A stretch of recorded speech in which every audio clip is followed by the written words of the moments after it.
Hello, everybody, and welcome back to another episode of the Dark Council podcast. It is the Freelancer here with Jake. Yo! And we are coming off an attempted stream of doing this to go right into a recording of this episode of our latest Death Ranking podcast episode. So, we are going to be going right into it, and today we are here with our third part and starting the first of 3 parts of our animated character list. And I say 3 parts because I'm splitting two bits up. So Clone Wars will have its own dedicated bit because there is more than enough character deaths in that series. More than enough character deaths. Yeah, there's a lot. We will not be short on additions just from Clone Wars alone. And then I will also be doing the animated specials into their own segment. So we'll do the Gendy movie, the Tales of stuff, and splitting those up, splitting those up, and then the last one will end up being the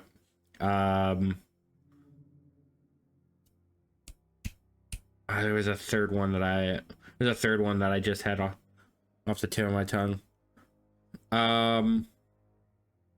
It was Clone Wars, the specials, and oh Christ, I can't think what the other one was. I'll fucking remember it later. I guess this is technically our other part of it because it's 3 parts. This would be the first, and then Clone Wars, and then the specials will be the third. So we're doing 3 of the main animated series right now. Today we're doing Resistance, Rebels, and Bad Batch. Yeah. And shockingly, we're going to open this off with our first one. And this one being the only one that I recall and found recorded from Star Wars Resistance. That being the First Order's Flight Baron, Major Vonreg. So Vonreg was the primary antagonist of the first season, and he actually makes an early appearance in the series, actually flying a really cool take on like a First Order TIE Interceptor. He has like a specially crafted TIE Interceptor, and he also is fully adorned in a pure red armor. Okay, that seems dope.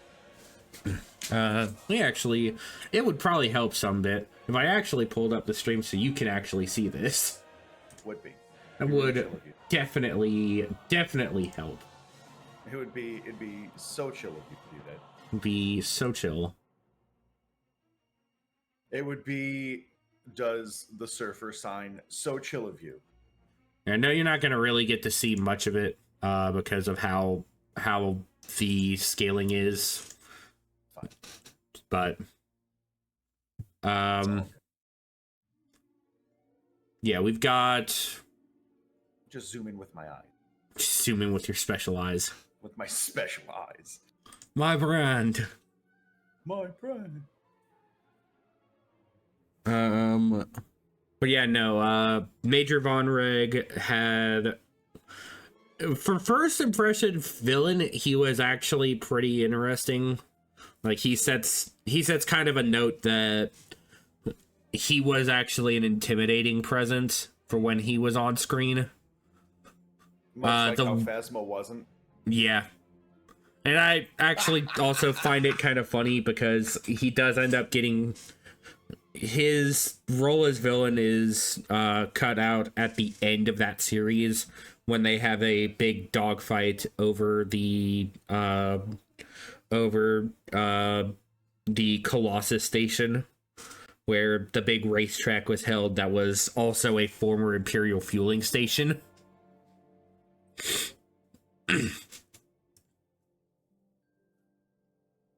Which was part of why why the First Order was so dead set on trying to secure that as territory. Because the whole premise was they were trying to get a hold of the Colossus, because that was a massive fuel reserve that they didn't want the Resistance to have. Yeah. Because that's a giant fuel station. That's a giant refueling station that can move on its own. It has a full, like, hyperspace capability and can move itself between systems.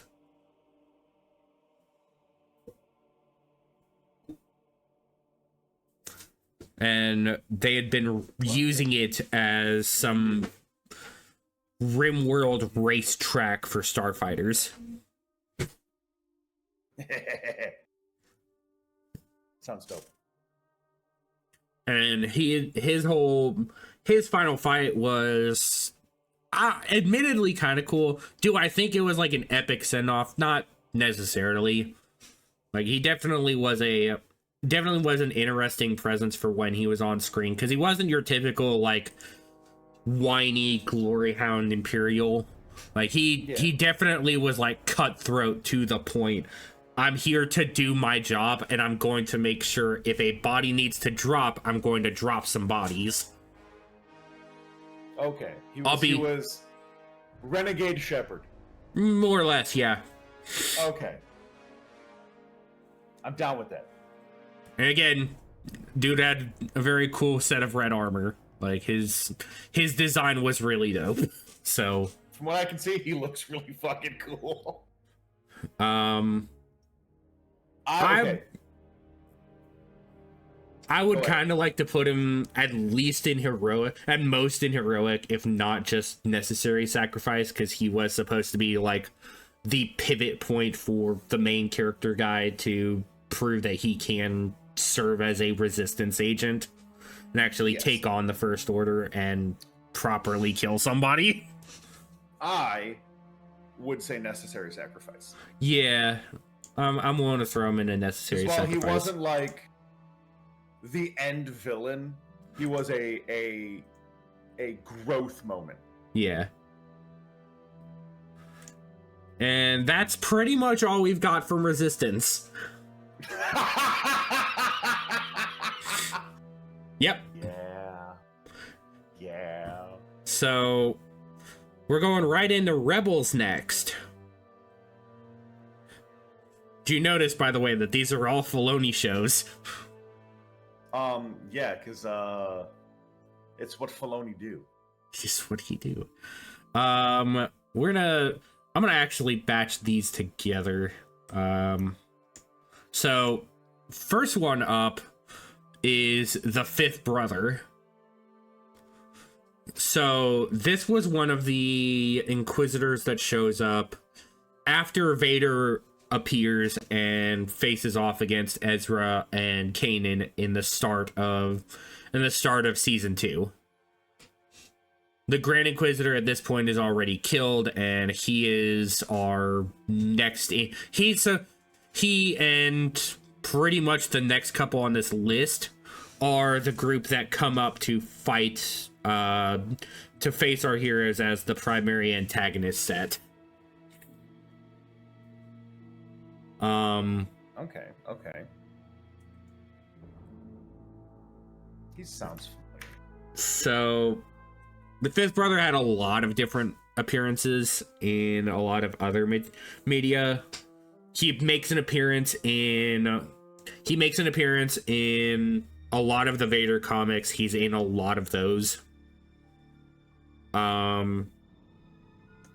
He also makes an appearance in Kenobi. That's why he sounds. Yeah, he has a live action appearance in Kenobi. He also makes an appearance in the novel spinoff for the Star Wars Jedi games. that EA made. He had a presence there. The other bit, of course, his initial appearance is in Rebels, is where he is first premiered. He also makes a brief appearance in... He does also make a brief appearance in Tales of the Empire, in Barriss Offee's story. Yes. So his appearance there is noted, but he looks way cooler animated than in live. That's what I agree wholeheartedly with that. His, like, I appreciate the dude who acted him, but the design not there. Like his animate. The design he had was definitely not. It was not it. I'm looking at like It's not great. Not a great design. No. Don't like his dumb little hat. Like his animated look looks the way he looks in the animation is a lot more subtle than like the really broad over the top dumpy looking fucking stupid head. Just so dumb. I'm sorry, I don't like his design. I don't like his design in live action. It's not good. It's a bad design.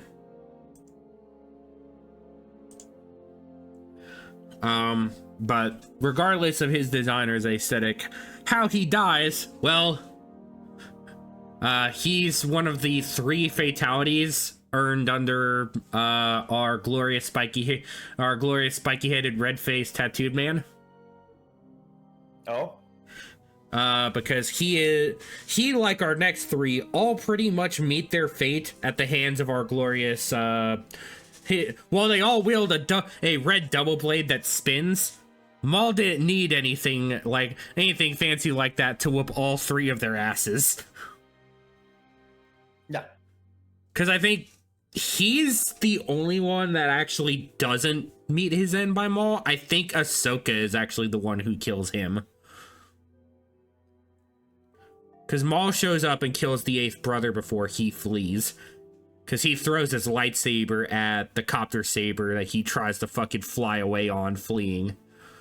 And then he fucking falls to his death.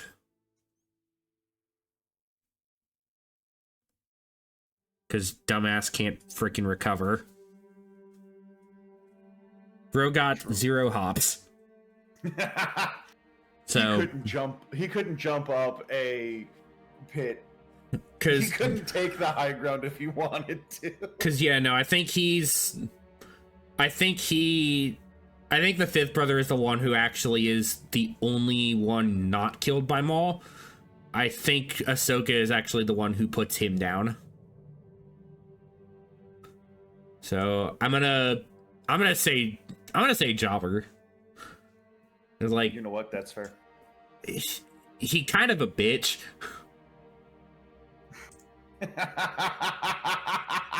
You know what? Understandable. Honestly, I think Next a lot one, of like the brother sister most of the Inquisitors, they're all kind of jobbers. Yeah.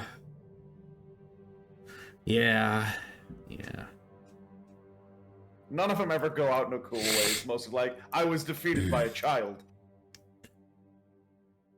Or I was defeated by famous character X. Yeah. I was either defeated by a child, and the fight was close, or I was unilaterally fucking destroyed by a regular, like... I think I could throw all 3 of these into Jobber, in the Jobber the Hutt field. You absolutely could. Because, like, he gets killed by Ahsoka when they break his lightsaber, and she basically cuts him up. Like, he gets sliced up, and they cut him down. The 8th brother slices, she dices, she julienne fries. The freaking 8th brother is basically he gets outplayed because Maul decided no high ground. You again, friend. There you are. Maul told this man's no high ground and then cut his lightsaber in half. Dope. Hell yeah. And then sent him plummeting to his demise. And then the last one, who got initially beaten by Ezra and then started pleading for her life, is ultimately stabbed by Maul because Ezra couldn't commit to killing her.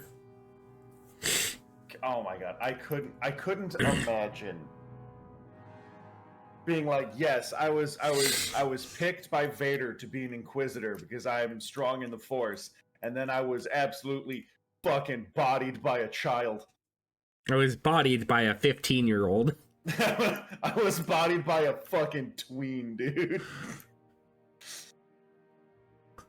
He was definitely a teenager, because he's 15 at the start of the series.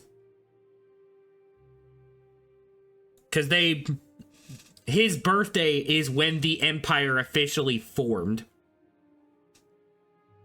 Cringe.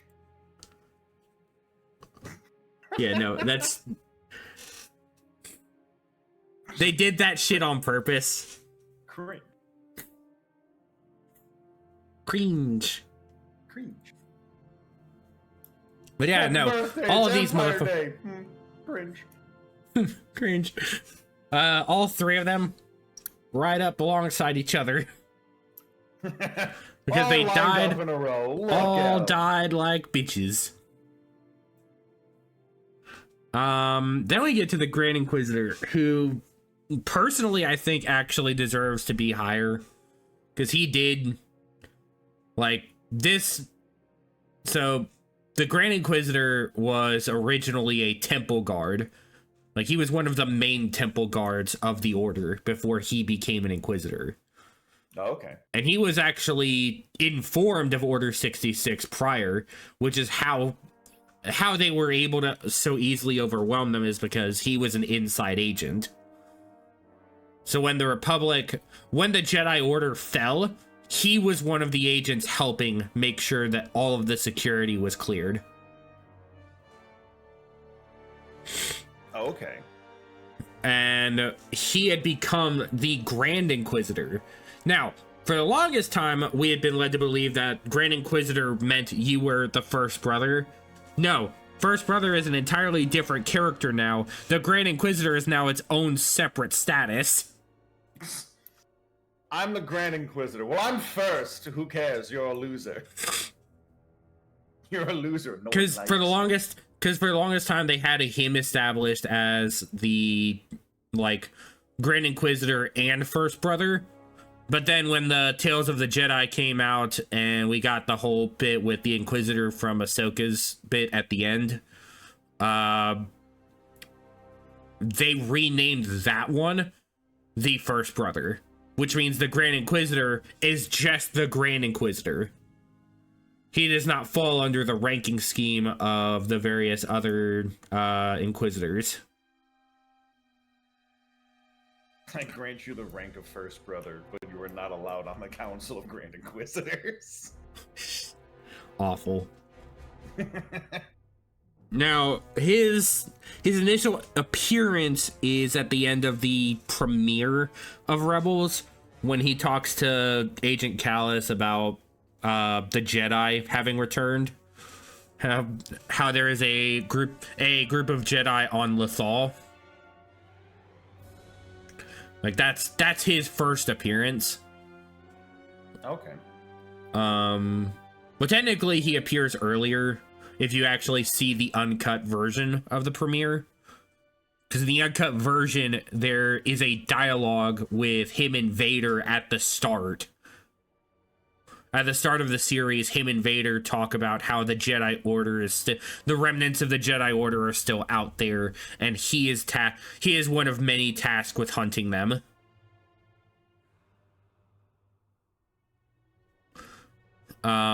That's his initial introduction, but our first like full appearance of him is in later episode when the Ghost Crew tries to find Luminara and Dooley after a supposed lead that she was still alive and was being held in prison at a Imperial detention facility called the Spire.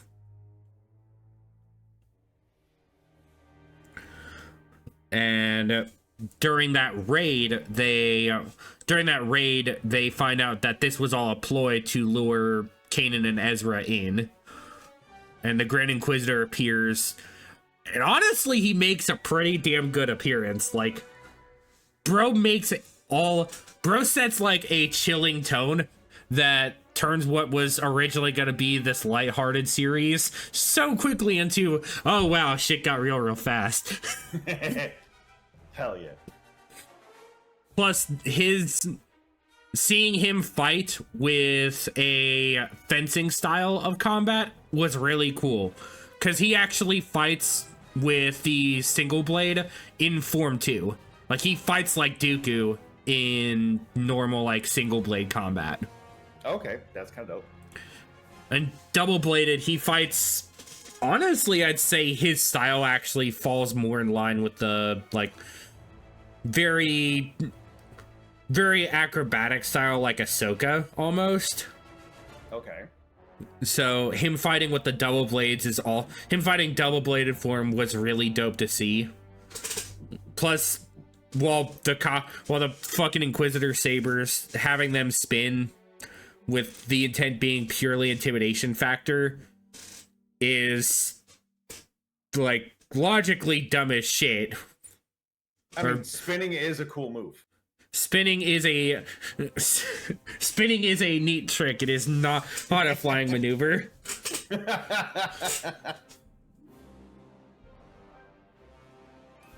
Spinning is not flying. It is a cool trick.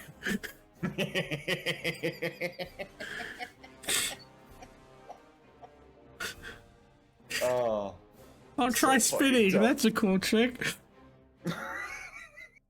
It's so dumb. I love it so much. But like, he serves as like a proper menace throughout the whole series. Because even like the moments they have him overpowered, he does bounce right back to give chase again. Like, it was really hard to finally put this man down during the first season. And he kind of set the bar for the impossible scale of, this was the Inquisitor. And then they go right from that to, this is Vader. This is Darth Vader, is what they're fighting now. Because because the end of season 1, where his death is actually fulfilled,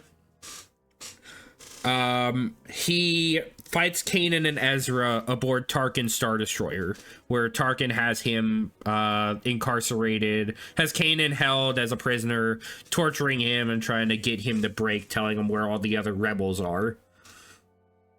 They take him to Mustafar and hold him in orbit on the Star Destroyer. They have a duel in the main reactor room of said Star Destroyer, where Ezra... That's actually the duel where Ezra earns the scar on his cheek. He earns a little, like, earns a little, like, cut scar on his cheek from that battle. And during that same duel, the Grand Inquisitor is facing off against Kanan after he basically knocks Ezra unconscious. And Kanan takes Ezra and his lightsaber and starts fighting the Inquisitor, and starts actually fighting back against him. Like, the Inquisitor is kind of shocked at the new resolve Kanan has, because the line that he tells him with, he's like, "Ready to die now, Jedi." And he gives him like, "No, because now I have nothing left to fear." Cringe. The line specifically hazes in my head. Many times as I've seen Rebels, that line hazes in my head a lot, so I don't remember the specific line. But it's fine. It does hit when he actually, like, ignites both blades and starts fighting the Inquisitor, mixing up not only, like, normal dual-bladed lightsaber combat, but also using Ezra's little, like, blaster lightsaber to fight the Inquisitor and try to throw him off. Yeah. Which honestly is a trick more Jedi at that time should have been doing. It's like spinning, dude. But cooler. It's a neat trick, dude. I mean, look, if Kyle Katarn can do it, everybody should be able to do it. Dude, Kyle Katarn could run into a room with the fucking, what the hell is the name of his blaster?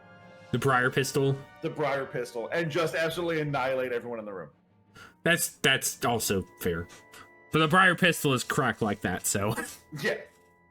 Briar Pistol is built different from other pistols. The Briar Pistol's just built different, dude. Literally. Literally. Literally constructed of alternate materials. Constructed without the preset parameters. Dude, I want... Next time we play a Star Wars game, I want a Briar Pistol. I think that shit's dope.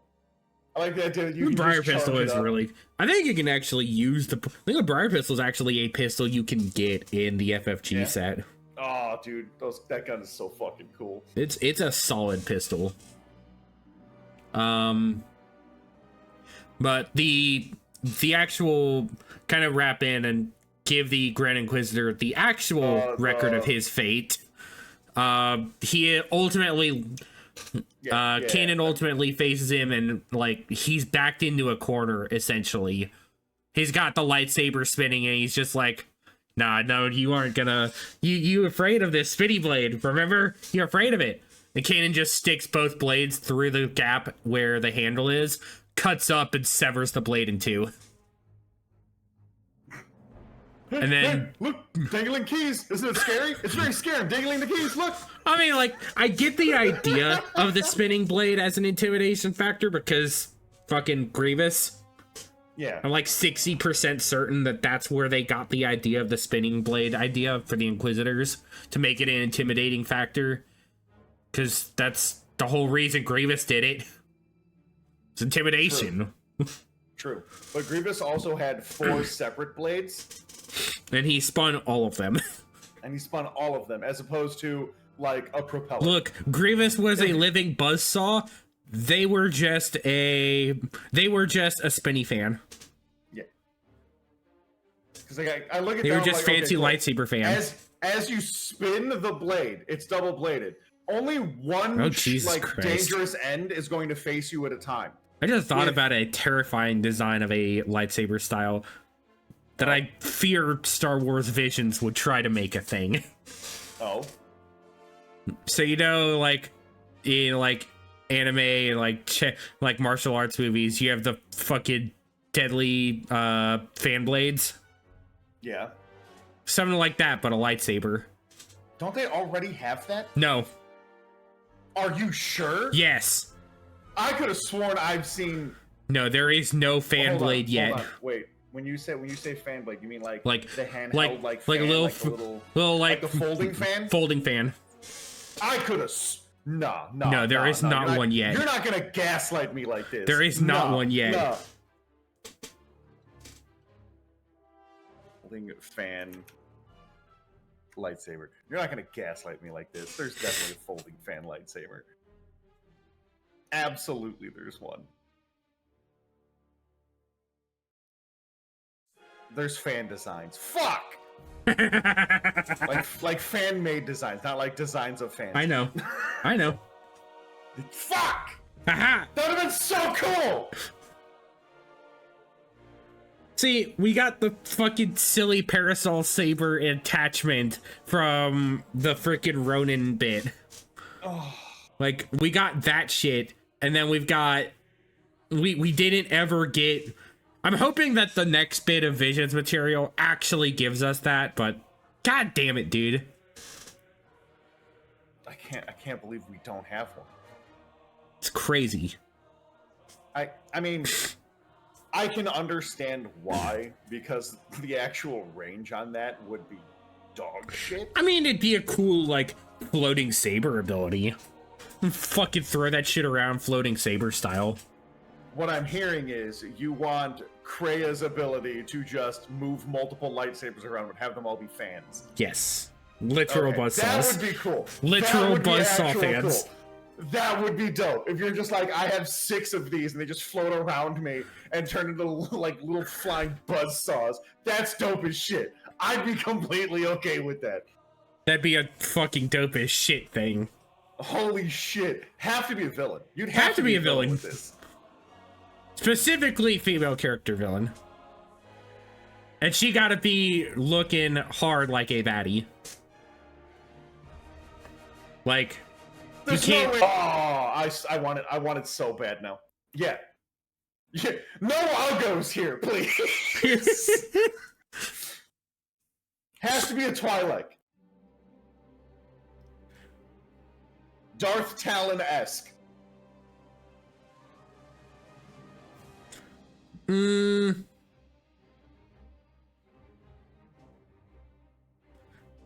Counterpoint Zabrak.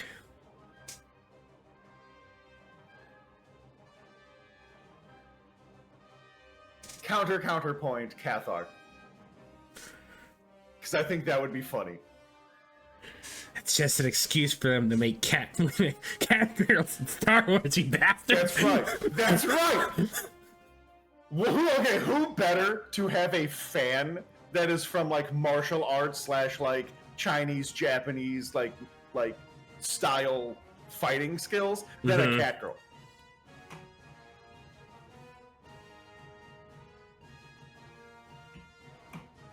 I hate that you've done this. Hate that we've done this. Hate that we've done this. Okay. Counterpoint. Chiss. A Chiss would be interesting. I could see that. Especially if they look anywhere near reminiscent of Severance Tan. Dude, yeah. You know what? Just remake Severance Tan. Lord. Anyways, I had my little tangent. I'm good. I had to break that. I had to put that thought out there for a moment. Nobody knows who she is. So yeah, remake her with cool fans. I mean, yeah, no, you don't really have much. There's not much material on her anyway, unless you played Galactic Battlegrounds. Yeah. So yeah, give her cool fans. Bring her back into the limelight. Then you can also bring back Ichichu Shenjan. Let's see here. Grand Inquisitor Final Death does so. The way he actually goes out after his sabers are basically fully dismantled. After his saber is fully dismantled, he is knocked back, dangling over the now exploding reactor arrays. He is now dangling over the now burning and exploding reactor core. And he just looks up to Kanan and tells him, "You have no idea what you've unleashed. There are things far worse than death."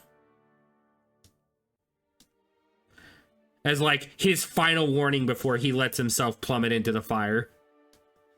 He's like, "I ain't letting you kill me. I'm going out my own terms." You didn't win. Just the pettiest shit. Even more so because his warning was that of the signal that Vader is now coming for you. Prepare your butts. Because literally the end of the episode, the end of the first season, is Vader walking off the shuttle and arriving on Lothal. That is their fate worse than death. Understandable. It's not a good fate to have. No. No, but if you could be anywhere near as good as that, I do think he deserves heroic, because even as a ghost, he comes back and absolutely starts freaking being a menace to everything. Because he makes an appearance in another bit in season 2, where he basically is the one who helps officially knight Kanan and allows him to become a proper Jedi when him and Kanan have a duel that officially sets Kanan's spirit at ease. Because they're in like the Lothal temple and they're in the hidden Jedi temple on Lothal, and Kanan and Ezra go off into different paths. Ahsoka stays behind, and she's dealing with like the taunting Force ghost of Anakin, who is trying to reach out, who is basically Vader trying to reach out to her because she realized that Anakin is Vader. Or Vader is Anakin, or however you wish to look at it like that. Yeah.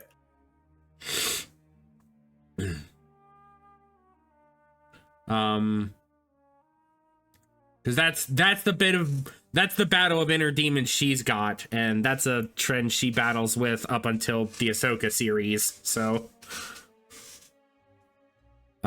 Snips. You did this to me. I'm evil now. I'm haunting you.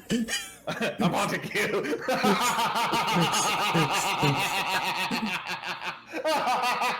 Yeah! Yeah! It's so dumb! Oh, it's perfect. Oh, Lord.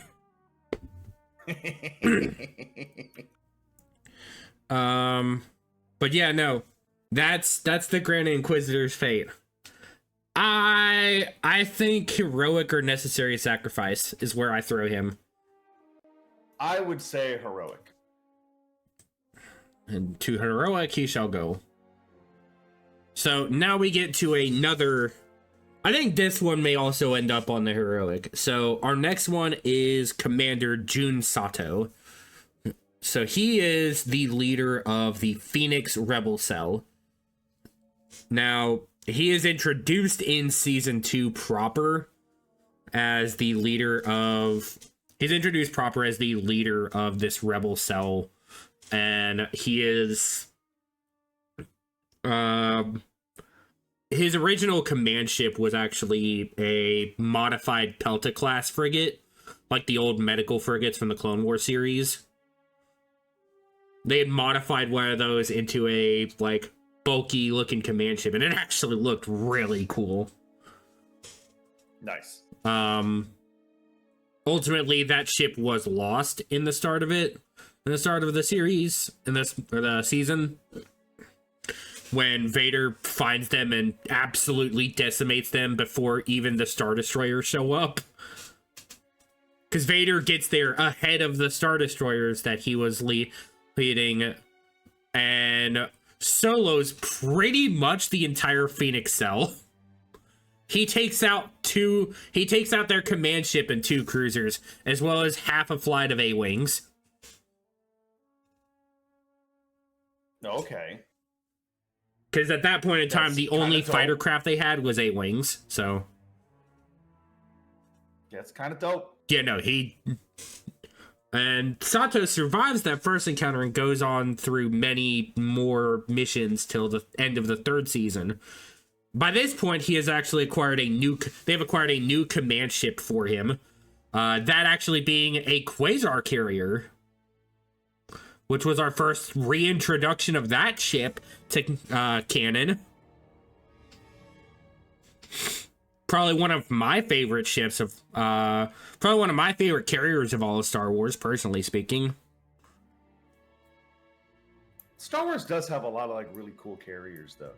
I mean, there's a lot of carrier-type ships in general, but dedicated carriers, the Quasar was just really cool in general. And it may just be because I liked them in Rogue Squadron and the X-Wing games. Because that's where I remember seeing them first. Because you'd always deploy you would always be deploying from a Quasar carrier in the X-Wing, in the Rogue Squadron games. Mm-hmm. And in X-Wing, I think you actually got to escort a Quasar. Plus, they were in the comics too, and they had some really cool designs from some of those. The Quasar in general is just a really cool, like, multifaceted carrier. Because not only can you use it as, like, a dedicated fighter carrier or transport for landing craft, you can also use it as a freighter, which is what its original purpose was. It was supposed to be like a small bulk freighter that would move tons of cargo around for Soresub, because it's a Sullustan craft. It was one of the, like, 3 major Sullustan craft that the Rebel Alliance would come to use in Legends. In canon, it was a Imperial design that I think Kuat manufactures in that timeline. I think Kuat or Endili makes that variant, but irregardless, he gets a hold of one, and in the finale parts of season 3, when Thrawn is now our main antagonist of the rest of Rebels, he makes an appearance and leads the assault on the Rebel base on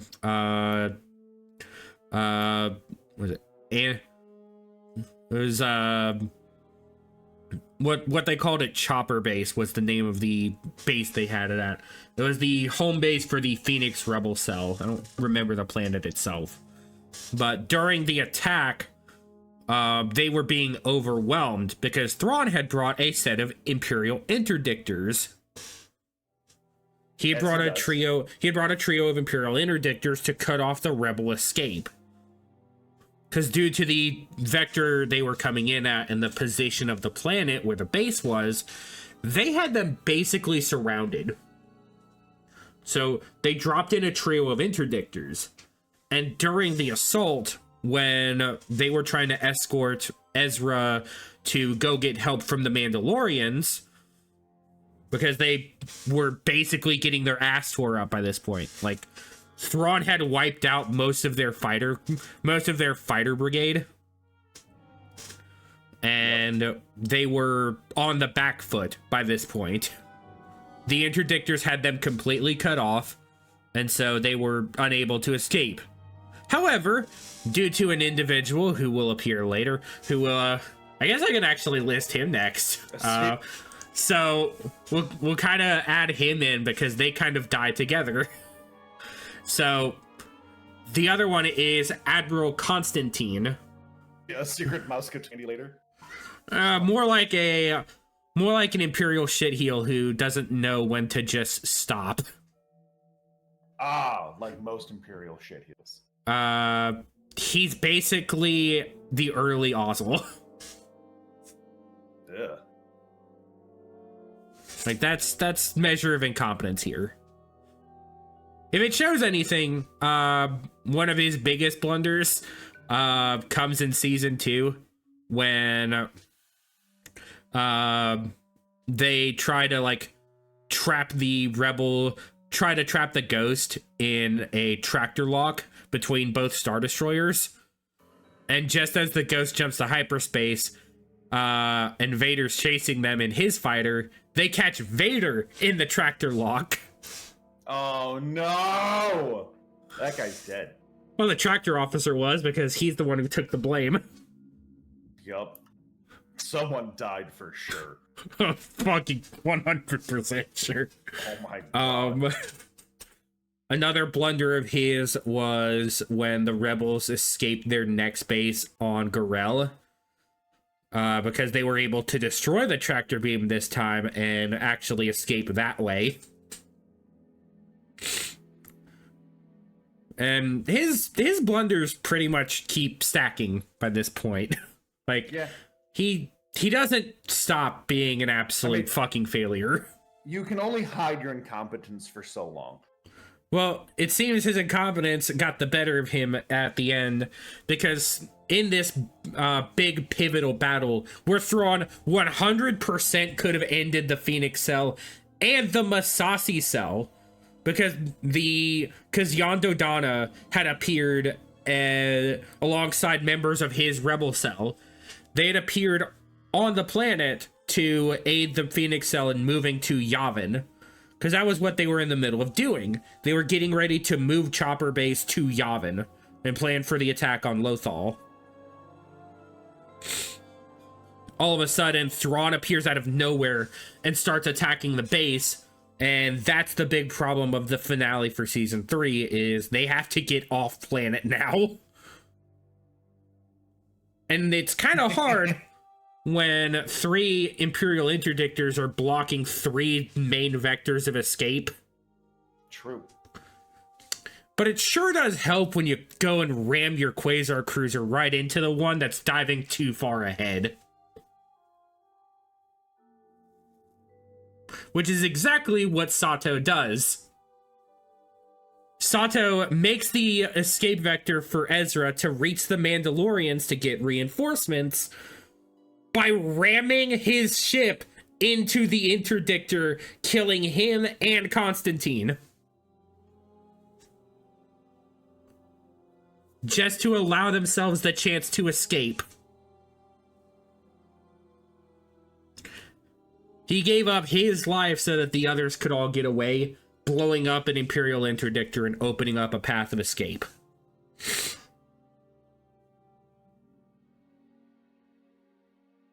That's pretty dope. Because Constantine had been getting fed up. The reason he dives forward here is Constantine keeps getting fed up with Thrawn and all of his bullshit.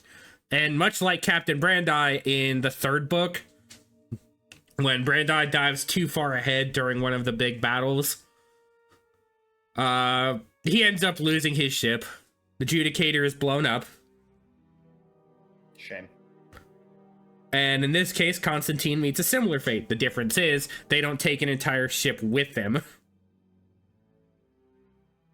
Like, the Quasar goes up and literally curves and rips right through the middle of the interdictor.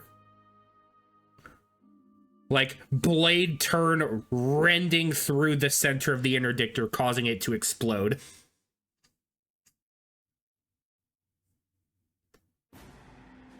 Was a glorious shot, but definitely earned Constantine a jobber list.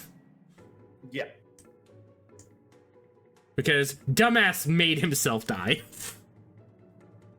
Sato, however, for going out as fucking badass as he did, having the will and audacity to break the blockade by ramming through it, I kind of want to put him up in heroic, if not epic. Because Sato is really cool. And the fact that he got to command a Quasar cruiser also gives him points for me. Even if said Quasar was used to blow up an Imperial interdictor. Yeah, you know what? Heroic seems pretty good.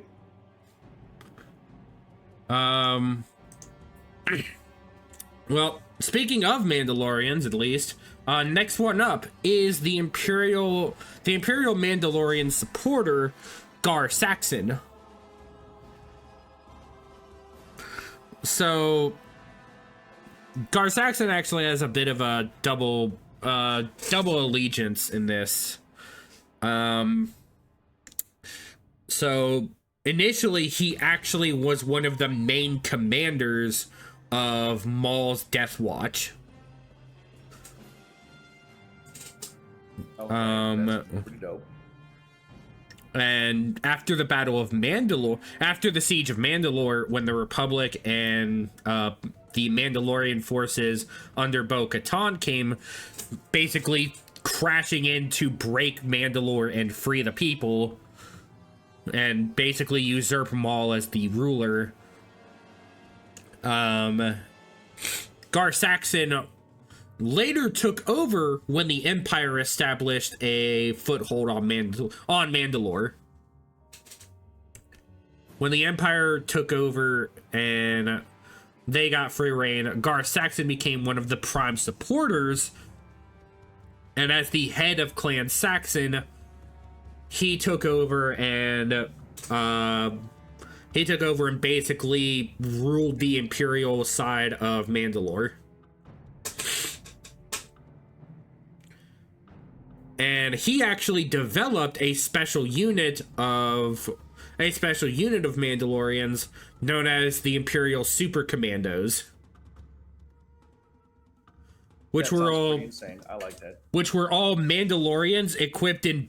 They were all Mandalorians equipped in special armor that was designed by the Empire. The design, of course, is actually modified later in the final season of Mandalorian. Because you actually see the Phase 2 variants, is what I call them, in the actual fight on Mandalore, when they're trying to retake the capital city. That's pretty dope. But Gar Saxon, unfortunately, does not get to be amongst that lineup, because he ends up getting challenged by Sabine in a duel for supremacy of Mandalore. Because Sabine comes in toting the Darksaber that she took from Maul. And with that, she makes her claim to the Mandalorian throne. And because in canon, those who wield the Darksaber get to rule Mandalore. True. Ancient warrior culture shenanigans. It's real dumb. Yep. True. Gar Saxon chooses to challenge her to this, chooses to accept this challenge of a duel. And in the midst of the duel, when Sabine actually seems like she's about to lose, Saxon is basically I think he's actually like triple tapped by Sabine's mother, who basically is like, no, fuck you, Imperial bastard. Yep. Real strong warrior culture right there. I'm gonna have my mom shoot you in the back while we're fighting. More the fact he cheated his way through the fight anyway. And then because he basically has acknowledged that he's not on the side of the Mandalorians at all. She's like, why would you say that out loud? Yeah, no, that was a mistake. why would you ever say that out loud? Ever? Because he just wanted to rule Mandalore. He wished to be the Mandalore. And then he got shot for it. Mandalore the liar, dude. You'll be known as Mandalore the bitch. So fucking stupid. Yeah, he gets basically triple tapped by Sabine's mom during that fight.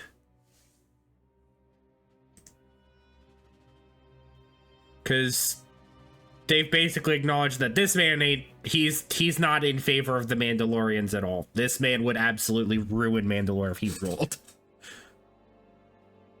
He'd let the Empire ravage and ruin Mandalore. Yeah, can I have that? Gotta go. Jobbed. Good job, idiot. Get fucking God. Now this one is a bit of an unfortunate one, and I hate that you have to find out this way. Uh-oh.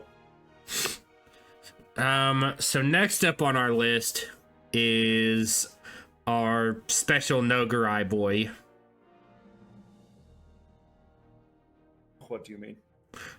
Our next one up is Rook.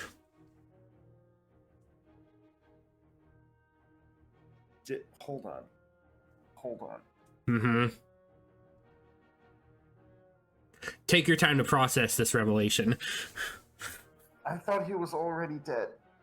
No, Rook is not dead. Oh, well, I mean, he's dead because he's on this list. He is dead now. Yeah, he's. Oh no, my boy. Yeah. It was so artfully done, dude. Yeah.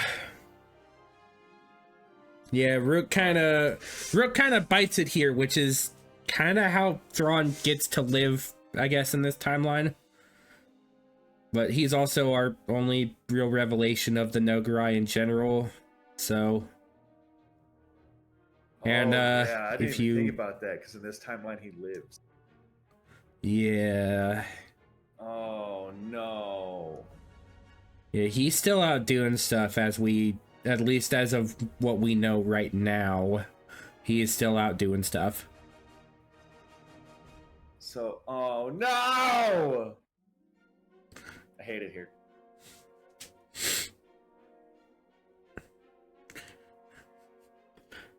Yeah, no, Rook. You did this to me live on stream. Well, live on recording. I can't believe you did this. We're caught on. We're doing it on camera. All right. What happened? So, Rook ultimately meets his final fate in the finale of Rebels itself.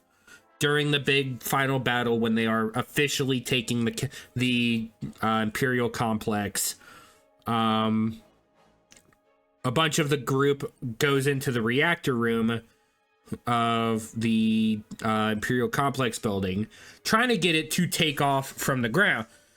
Because the complex centers have a propulsion device that allows them to they have a repulsor device that allows them to fly through the air, which is kind of silly that they don't just have it doing that anyway, but I guess it makes it easy to set up and move those kinds of buildings. Yes. But in the midst of trying to get the repulsor generator active, Rook is one of the two major fatalities at the hands of Captain Rex, I believe, is actually the one who kills him. I think Rex is actually the one who offs him. Because just beforehand, Rook is the one responsible for killing our next one up, because I'm moving him forward on the list. That being the clone commando Gregor. Okay. But Rook originally is shot up by Rex. He's shot up by Rex and is basically plummeted into a reactor core. Oh, wait. No body. He still lives. No, because he explodes. Oh, fuck. Like, he gets thrown into a reactor core and explodes. No. Never mind. That's... You said reactor core, I was thinking, like... No, it's not... No, he is dead. He is very much dead. Man! Fuck Disney. But before Rook is killed, he actually takes out another of one of the last few main clone troopers still running around the galaxy, and that being the clone commando Gregor. Now, Gregor, if you are not aware of who he is, was a clone who premiered in a single episode of a 3 or 4 part series of like episodes with the droids from the Clone Wars series. The D Squad episodes. Okay. If you recall those. Yep. Gregor is believed originally to have died on the planet where D Squad flees before meeting back up with the Republic fleet. However, it is later discovered that he survived the massive multiple layered explosions of Rhydonium. Oh. He walked out of that. And then rejoined the Republic for a time for the rest of the war. He then later became a Imperial instructor for the next generation of troopers, i.e. the TK troopers, or as we would know them later, the Stormtroopers. Yeah, TK-421's the best.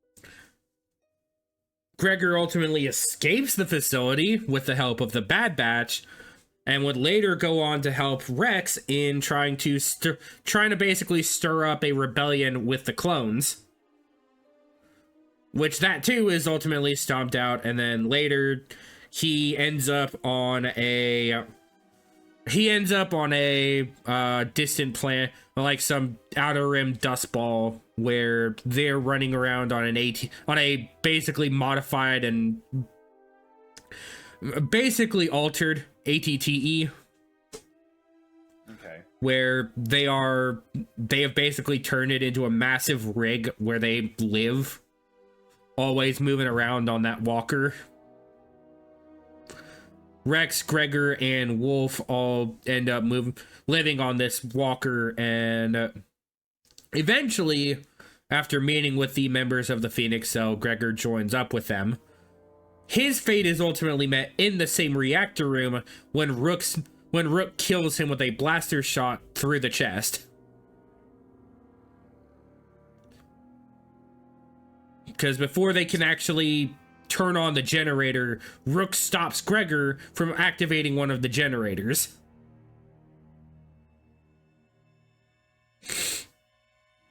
My boy Rook. R.I.P. Rest in power. Yeah. As much as I hate to do it to Rook, he kind of ended up getting jobbed. Yeah, he did. Gregor, I kind of want to throw him up into did you even try, because that's a clone commando right there. True. Like, he may have gotten off in a way he wasn't expecting because he doesn't have the crazy Jedi foresight, but he still fucking clone commando, dude. They're hard to take down. Even as old as he was, Gregor was a menace. Probably one of the last major ones before we get into a bunch of like smaller name characters and the rest of Bad Batch. Kanan Jarrus himself, Ezra Bridger's master and formerly known as Caleb Doom. Now, I don't think I can put Kanan any lower than heroic, because the way he goes out is when they go to rescue Hera during their siege of Lothal. When Hera gets captured by the Imperials, when her squadron is knocked out of the sky, Kanan shows up to save her, and with Ezra and Sabine, they are able to escape on a stolen Imperial transport that Chopper basically upends. But before Kanan can get away, Price, that bitch, yep, Governor Orinda Price, appears on an AT-AT, commanding the driver to target the fuel center in order to kill the Jedi. She deserves everything that's coming to her. I wish she was on this list, but she's not on the list yet. Not on any official record. Much as I wish I could just say, hey, she may not have been dead, but by all accounts, I say she's dead. She's not on this list. But with cannons, when the AT-AT cannons fire on the fuel reserves that, by the way, power the factories that run the TIE Defender program. Yep. Which is why we do not get any more of those. Thanks, Price! Just ruining fucking everything. Like Kathleen Kennedy out here. Stop ruining shit. All I can think of is fucking, the hell is the name of that movie now? Shit. Just shut up, Tina, you fat cow.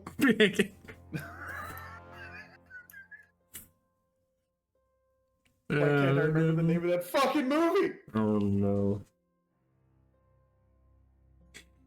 I have no idea, man. I have no idea. Oh my god. But Kanan in the midst of the Kanan actually uses the Force to halt the explosion for a moment, just long enough for everybody to get away. In that final moment, because by this point he has been blinded by, he's still blinded by Maul. In that final moment, as he's like helping keep them from being completely immolated by the explosion, his vision manages to return, and he gets one last glimpse at basically the family he helped build in the Ghost Crew,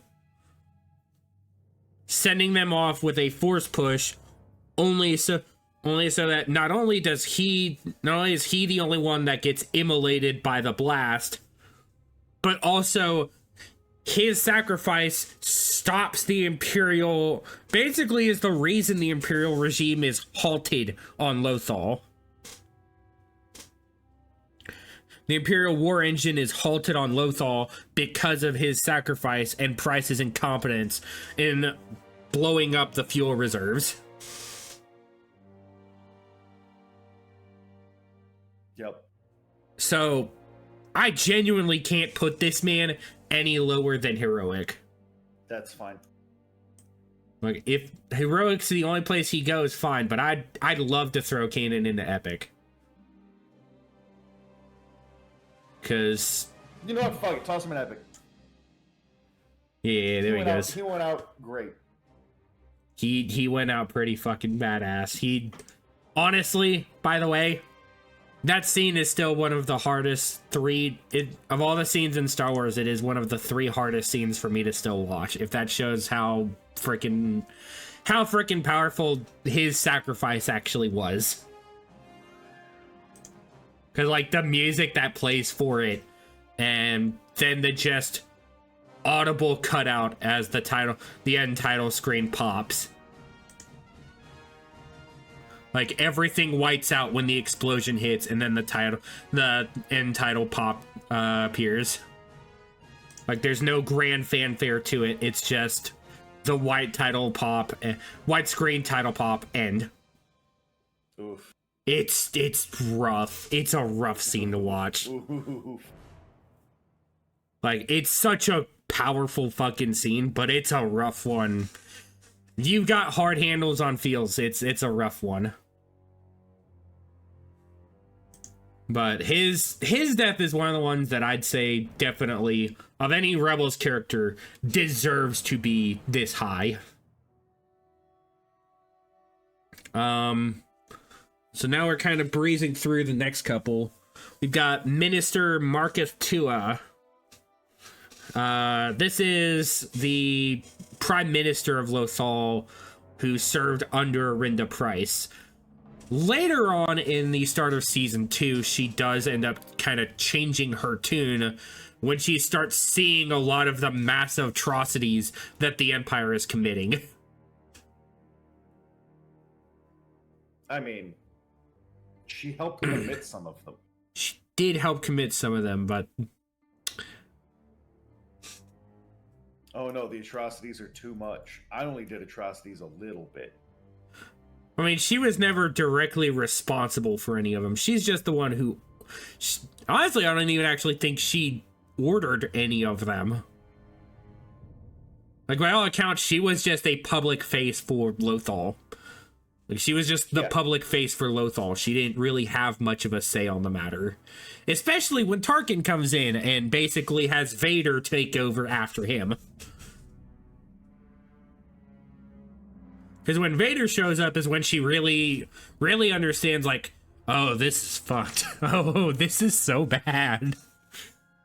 I just wanted to be here. I wanted to make sure that everything ran well. I'm just trying to do my job. I'm not looking to get scalped out here. She wasn't just trying to do her job. She was trying to amass her own power. I mean, you're giving her too much credit. To be fair, she's definitely more she definitely is not as like cold-hearted as most of them. Like, obviously she gets as heated as any aggravated individual when something goes awfully wrong. So obviously she's gonna say a ton of friend out. No, that's not. No, that's not. Wrong person. Or into Price. That's Price. This is Minister Tua. This is the lady who serves Price. Okay. She's the sheepish little public face that serves Price during her rule as governor of Lothal. I thought we were still talking about Price, and I'm sitting there like, what do you mean she didn't commit any atrocities? No, I'm not talking about Price. Because like I said, Price isn't on this list. You're right. No, Price is not on this list. We are looking at Minister Mark F. Tua is the character we are looking at right now. Okay. I was lost in the sauce. You were lost in the... My hate for Price was overshadowing what was happening. It's alright, it happens. It's fine. She's on the list of Price is on the list of horribly incompetent Imperials. It's fine. But Minister Tua is definitely not as awful as her boss is. Or her boss's bosses. Or her boss's boss's bosses. Yeah. Or the boss himself.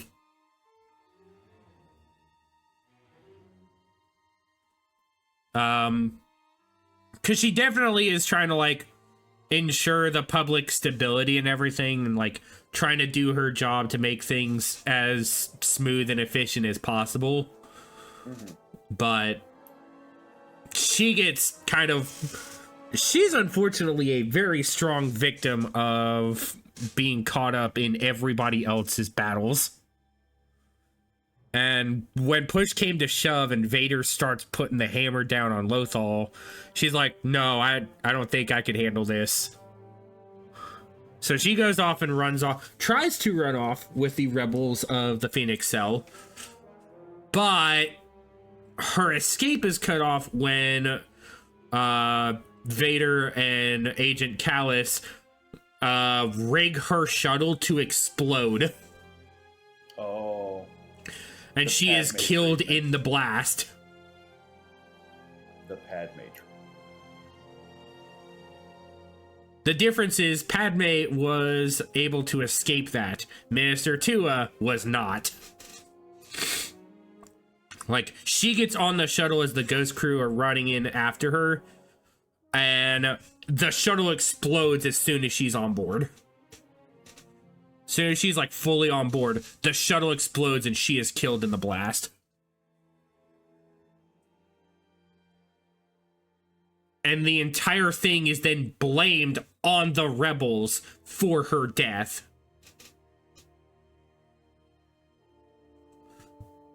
The Imperial Propaganda Center uses her as a false martyr.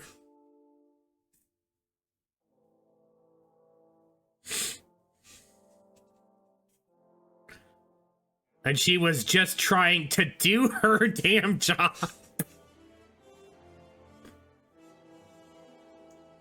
That poor lady. I don't think I could give her anything better than necessary sacrifice, unfortunately. Because, like, that's kind of all she was. Yeah. She was unfortunately just a necessary sacrifice. Because she definitely had, like, some of the better intentions than most of the Imperials on Lothal. Because at least she tried to find amicable ways of dealing with everything instead of just gun them bitches down in the streets. Burn their farms. Yeah. Burn their farms and build a factory over it. Put a little fence around it. Put walkers all around it. Have TIE fighters all around. The next one on this list, however, I don't think this man deserves anything bigger than Jobber. So this one is I think it's Captain Volscaris is his name. He was the Imperial Flight Commander that we are first introduced to when we are introduced to Wedge in season 3. When Sabine goes to the Imperial Academy at the Skystrike Academy is where he is first introduced during that episode. He is later seen as the first recorded TIE Interceptor pilot in canon. Like, shown when the first TIE Interceptor is displayed, he is the pilot commanding it. He's the one in the cockpit of that TIE Interceptor. Later, however, when Thrawn eventually takes command, Volscaris ends up getting his own TIE Defender, which is promptly shot down during the initial battle with Phoenix Squadron over Lothal. Hera shoots one of his wing struts off and blows him up in a fiery explosion that crashes against one of the cruisers. Oh. She sends him flying out of control and he fireballs into an Imperial cruiser. So, Jobber. What I'm hearing is Jobber. Now this one I set up as a pair because these two die pretty much in the same way. Oh, okay. So this is Commandant Oresco and Taskmaster Grint. Star Wars ass names. These are probably the highest.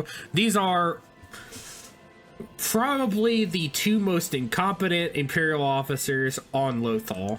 It's a good thing they didn't survive season 1. Because Tarkin would have absolutely lost his shit if these two kept living. And he personally oversees their death. Alongside the Grand Inquisitor, who is the one who executes them for their failures. I mean, yeah. Because they are brought in to basically get a report and meet with Grand Moff Tarkin, who has now appeared on Lothal. Tarkin has arrived on Lothal and is now taking command of the situation with the rebels.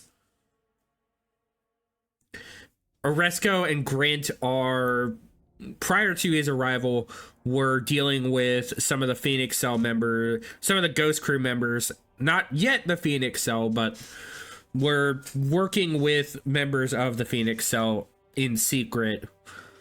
The group were basically running around, basically taking out patrols of Imperials. They were running around basically sniping patrols of Imperials, more or less target practicing them, for lack of a better term. Jeez. Like, they were trying to thin up Imperial patrols to make things easier for them to move.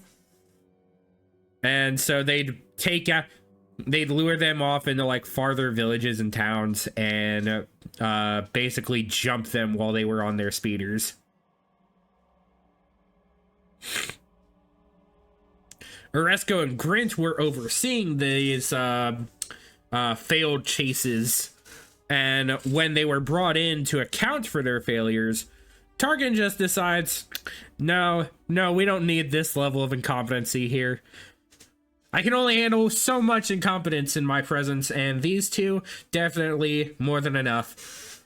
And in the motion that probably cemented Rebels as this is no longer a kid's show before even the second season, Tarkin just turns back to look out the window as the Grand Inquisitor unhooks his lightsaber from his back and ignites both blades, slicing both of their heads off in front of Kallus and Tua.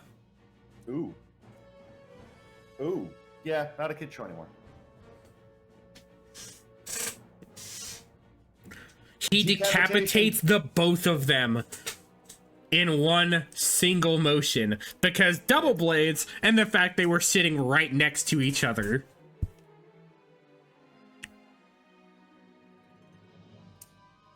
Jobbers.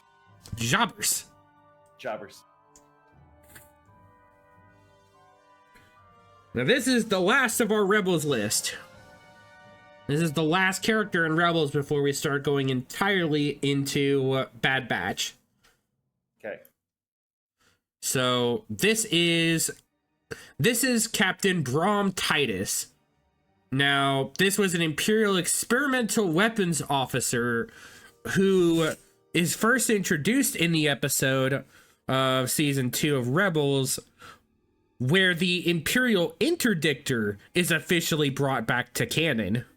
Ooh.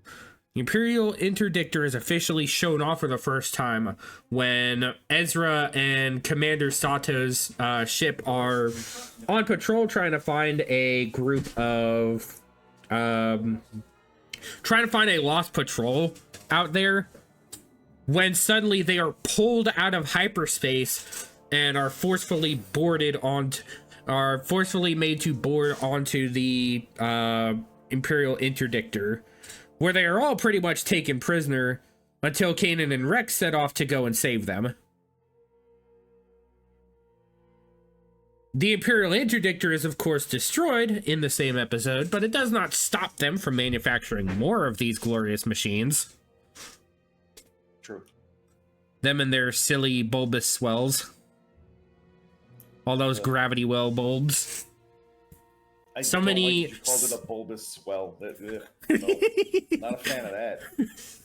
Yeah, I had to make that one. I had to make a little bit of uncomfortableness here, Jake. That was a little gross. I haven't gotten anywhere there yet. Ugh. I haven't gotten the chance to do that one yet. Anyways, so Titus shows up a couple more times following his failure to secure them here, which admittedly were it not for Ezra's just sheer ingenuity in the face of Imperial incompetency, he actually probably would have taken them all in. Like, he was actually doing pretty well at the start. And then Rex and Kanan showed up, and then everything went to shit. Yeah, as it does. You can't have stuff being good for too long. He is later shown in the premiere of season 3 as the commanding officer of the Imperial Scrapyard, Reclam Station, which was the Imperial Scrapyard that Hondo Ohnaka, our boy, directed the Phoenix Cell members to, where they had a whole squadron's worth of Old Republic Y-Wings. Titus had become the commander of this station, having been demoted. He went from captain to commander really quick. Yep. And now he was commanding this station, I was commanding this old scrapping station where they were basically torching these. They were basically scrapping the Y-Wings.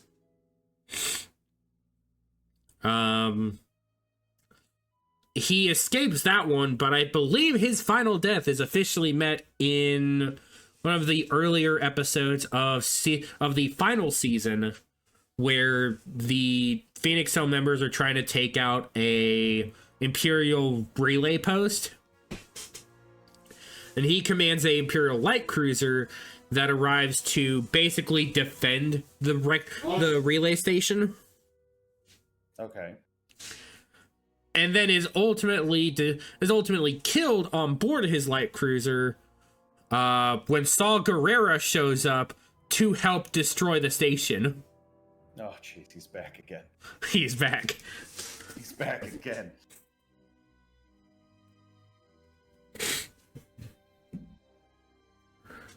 We're the fuel. We're the spark that ignites when there's no oxygen left. he says, huffing Rhydonium.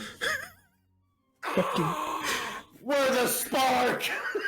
Fucking insane scene still. Jesus Christ. Fucking insane scene.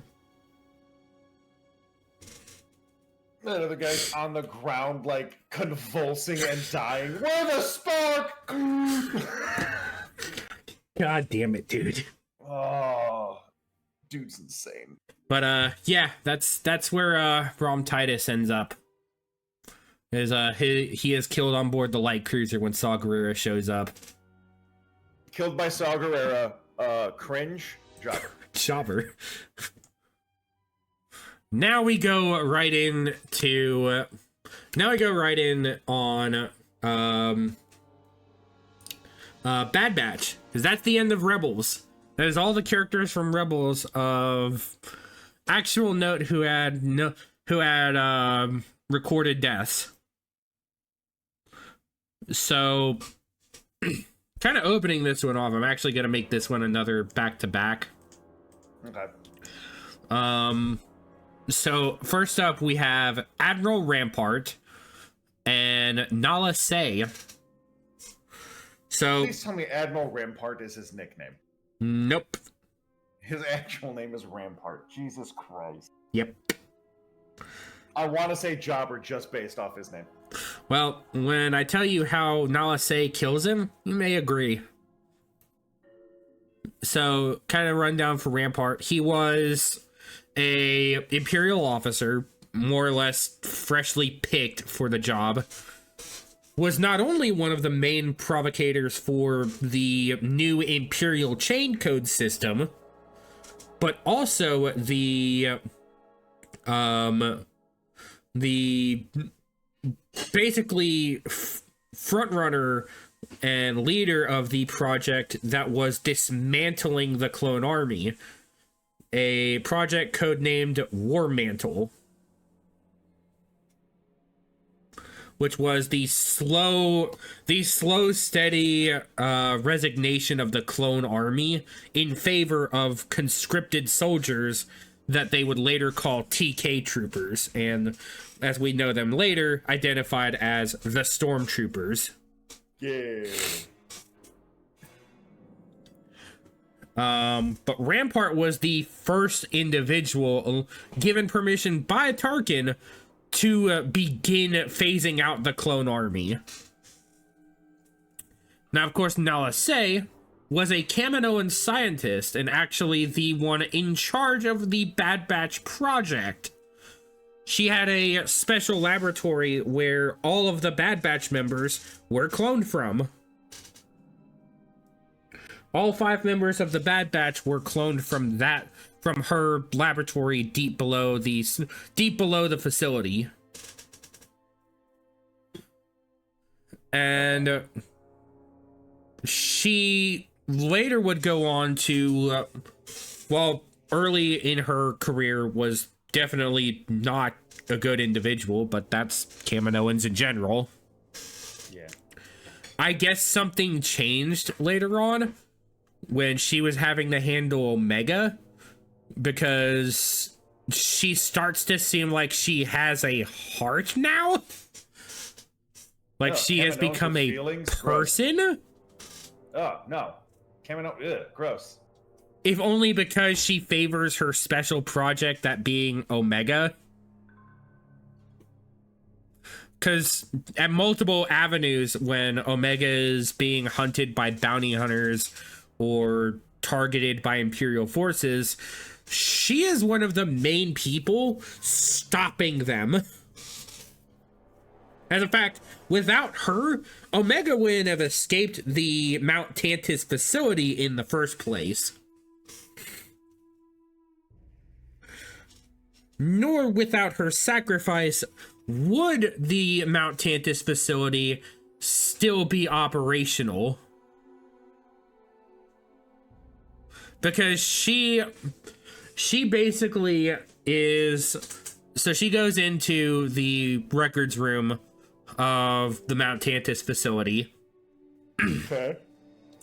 finds the main computer where all of Dr. Hemlock's research, the individual in charge of Palpatine's special resurrection project, Project Necromancer.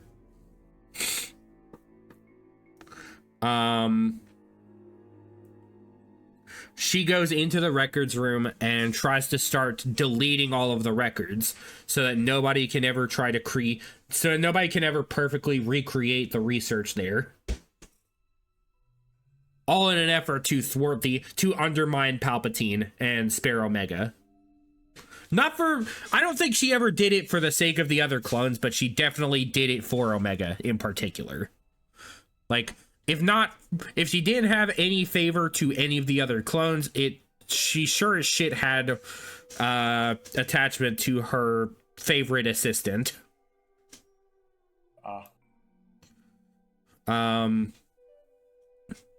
But Nala Se is in the midst of trying to delete those records, confronted by Rampart, who was in this facility, having helped the Bad Batch infiltrate it.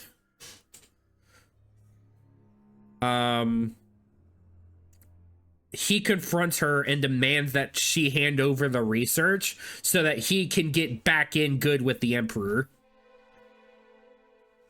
And when she does so, while she's doing so, and while he's basically flipping through, she activates a thermal detonator that she took from a dead clone trooper from behind her back. Oh. And when Rampart shoots her, she basically flips the dead man switch on said thermal detonator. Hell yeah. And Rampart is completely immolated along with every record of Hemlock's research into Project Necromancer. Hell yeah. So I'd say Nala Se it most heroic. Rampart, jobber. Yeah. Jobber. Very weird putting her as hard.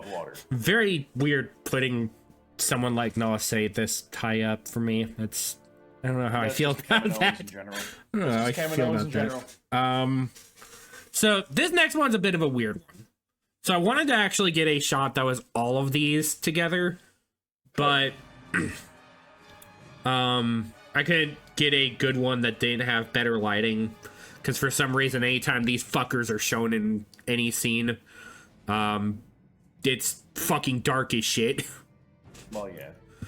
So this one is kind of for the 4-man group known as the CX Troopers, who were a specially crafted group of modified clone troopers that all basically mimicked a lot of the attributes of the Bad Batch. Sort of like an evil version of them, I guess. They also were supposed to be the predecessors for the Dark Trooper program. They were some of the early builds for the Dark Trooper program. That would later be taken up by Moff Gideon later on after the Empire fell. But these ones were all highly trained, skilled special ops clone troopers with heightened enhancements, special cybernetics, and basically one of those fancy little electro-suicide tablets in their teeth. So they could never reveal intel if they were captured. Another part of this, and one of the reasons they're called CX troopers, at least according to any record I found of them, was because all of their ID numbers that are usually etched in secretly on a clone's arm, all of their identifying numbers were burned out. Oh. Their identifying numbers were burned out, which is why they were identified as CX troopers. Okay. Because they have no identity in their new form. They have no real number. So they are So they all actually go out in the big final fight on Mount Tantus at the hands of the Bad Batch. Like, as Hemlock is making his escape, the Bad Batch all fight off the group of these 4 special forces, and it's actually a pretty solid battle. Like, it's a pretty fucking good duel.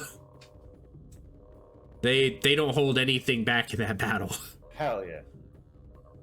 So I at least say necessary sacrifice, if not heroic, because they were actually a menace, and they make multiple appearances because there were multiple versions of them that Hemlock went through. Plus, they were like the different builds of them. You had like one big dude with like an electro maul. You had a shorter, more mobile one that wielded dual vibroblades. There was another one that's actually the one in the image, who was a marksman. They actually all kind of, if you think about it, they have some kind of like almost specialized assassin vibe. Yeah. I would say necessary sacrifice. Necessary sacrifice, I'm cool with that. Yes.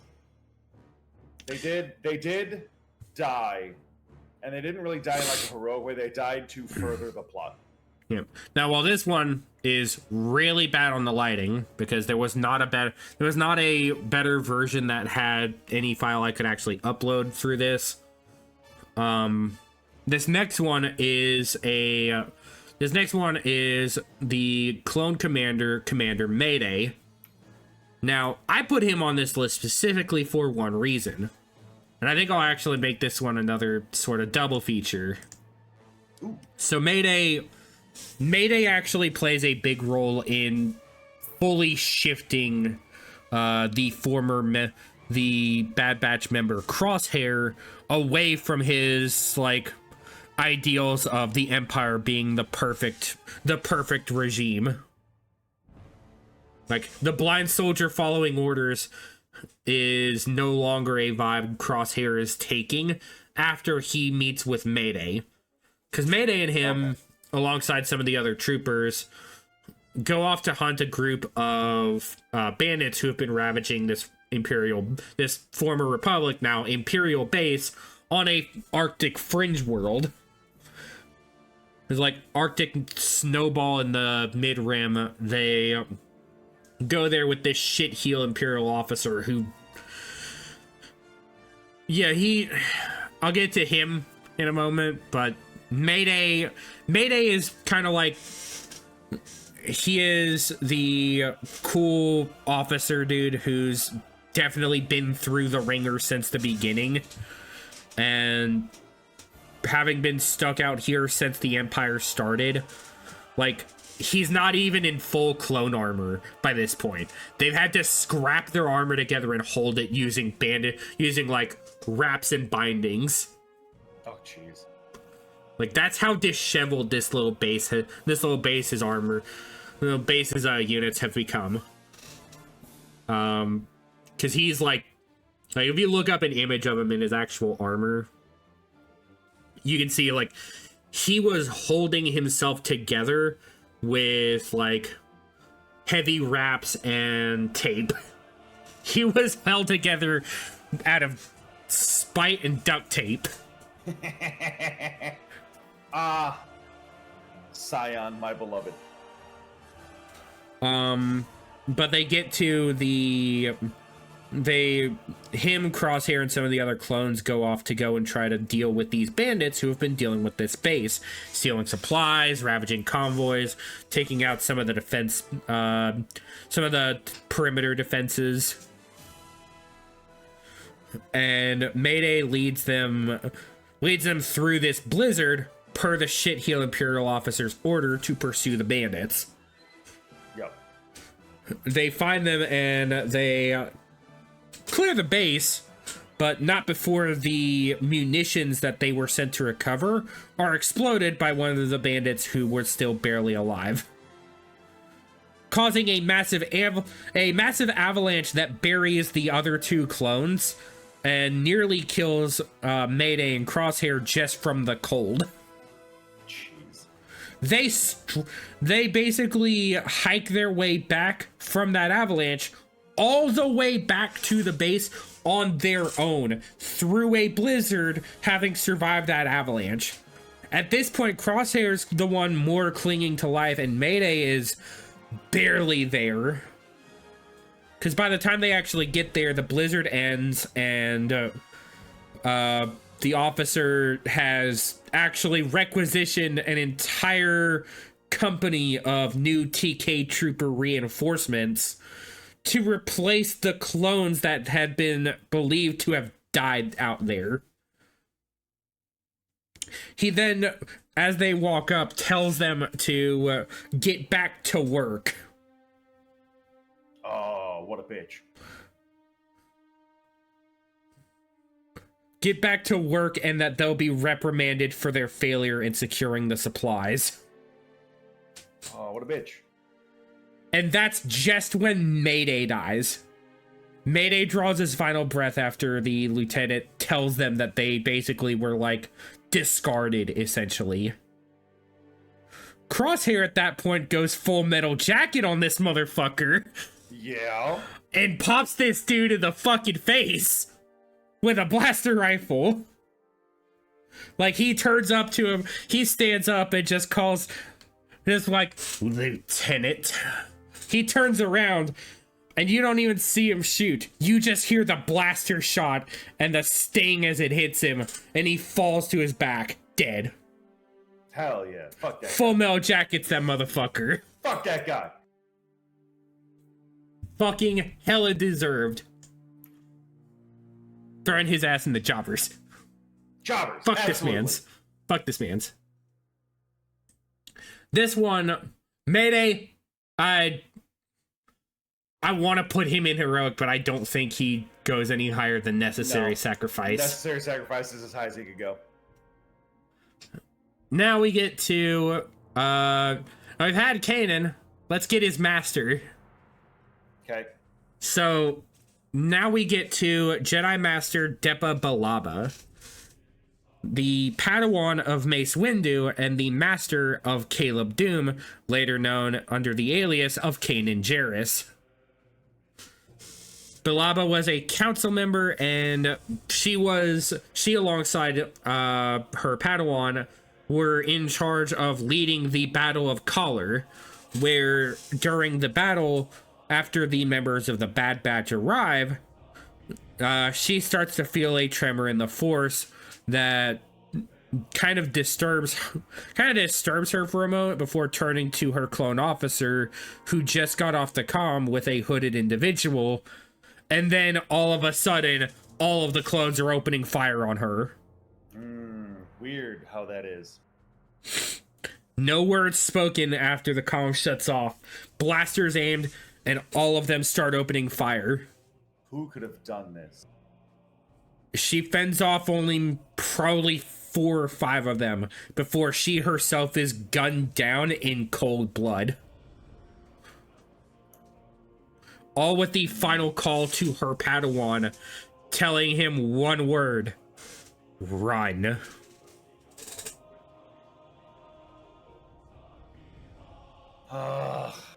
All right, hold on. Where have we put other Order 66 members? They usually fall in necessary or did you even try? If they weren't somebody who actually survived, they were probably in did you even try or necessary sacrifice. I want to put her in it. I want to put her in did you even try? I mean, she'd go right along with her master. Yeah. Well, he fits right under, too.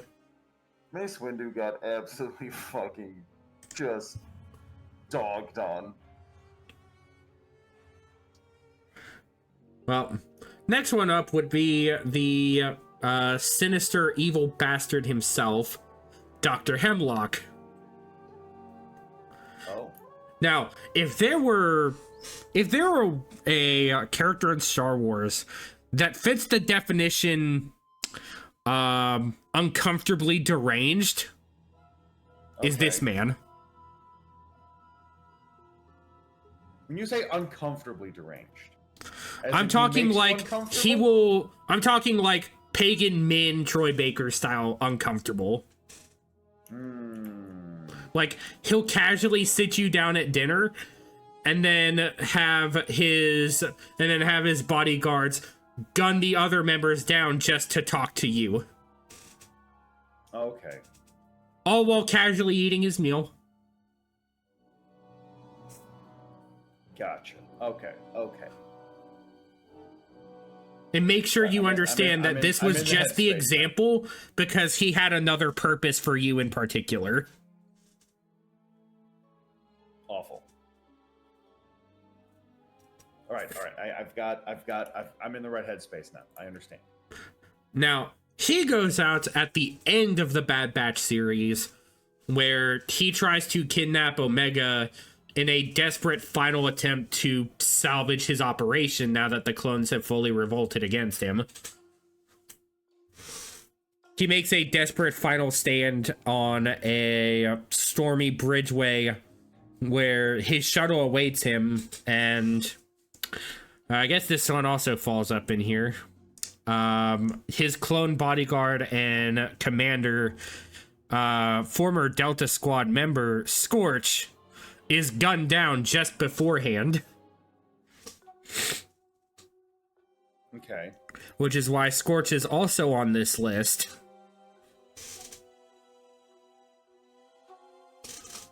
Oof. Okay. Because that was a fate that boy did not deserve. No, he didn't. Like, it wasn't even like a fight either. Hunter gets up there and finds Hemlock and Scorch running towards the platform, and immediately Scorch is gunned down. Like, no recourse, no hesitation. Scorch gunned down. Awful. He really gets chopped here. That sucks. It was bad. Scorch is dope. That sucks. Yeah, they did my boy dirty. Man. And it sucks because that's the opposite spectrum where his brother ends up. Yeah. His fucking pod brother is on the other end of the spectrum here. That fucking sucks. It's awful, and I hate to do it to him, but it is unfortunately where he has landed. Yeah. That sucks. But Hemlock kind of meets a similar fate because he basically threatens the clones that he's just gonna kill Omega just so that he can get away and start again using basically her DNA to remake his project somewhere else. I'm gonna make my project elsewhere with blackjack and hookers. You know what? Forget the blackjack. Just the hookers. It's rough, buddy.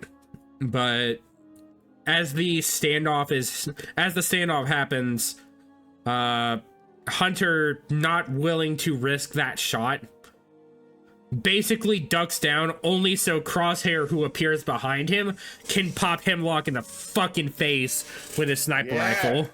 Yeah! Get that fucker. And Hemlock falls dead on the platform.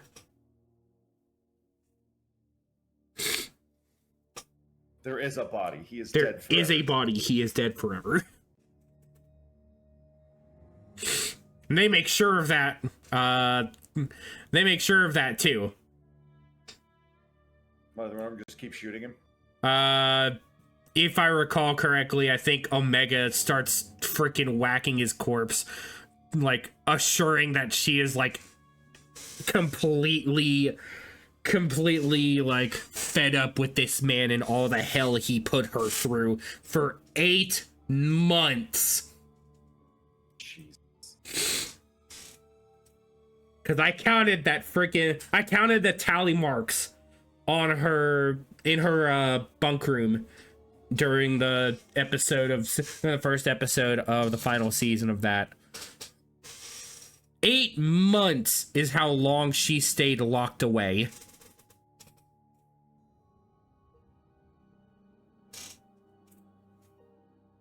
I feel like that's not long enough. Well, she had also been getting chased for 6 months prior to that. She had spent her life after the end of the Clone Wars on the run from Imperials and bounty hunters alike. Okay. But yeah, that's where Hemlock dies. Good. Jobber?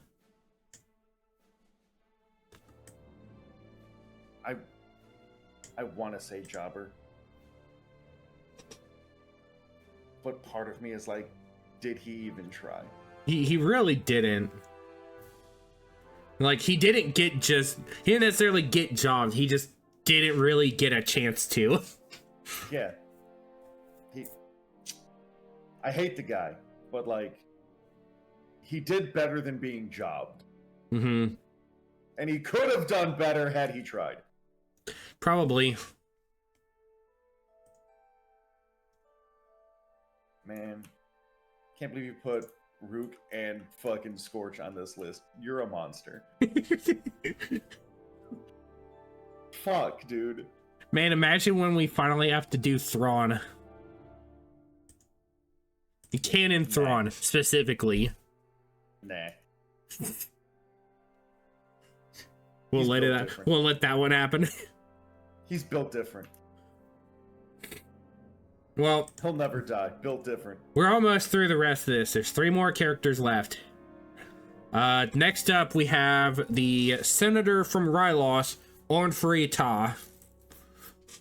Now, his role in this was very much being one of Palpatine's prime backers. And also a greedy, horrible bastard. Yep. Compared to his competition, Hera's father, Cham Syndulla. Ornfrey Ta was not loved in the public eye. Barely liked in the public eye. Yeah, he's a shitter. He is actually kind of he's actually kind of a bastard. Because not only is he like casually walking around with an escort of 2 Twi'lek women at all time in scantily clad clothing. This fat fuck walking around like that. And is an absolute fucking glutton for fucking food.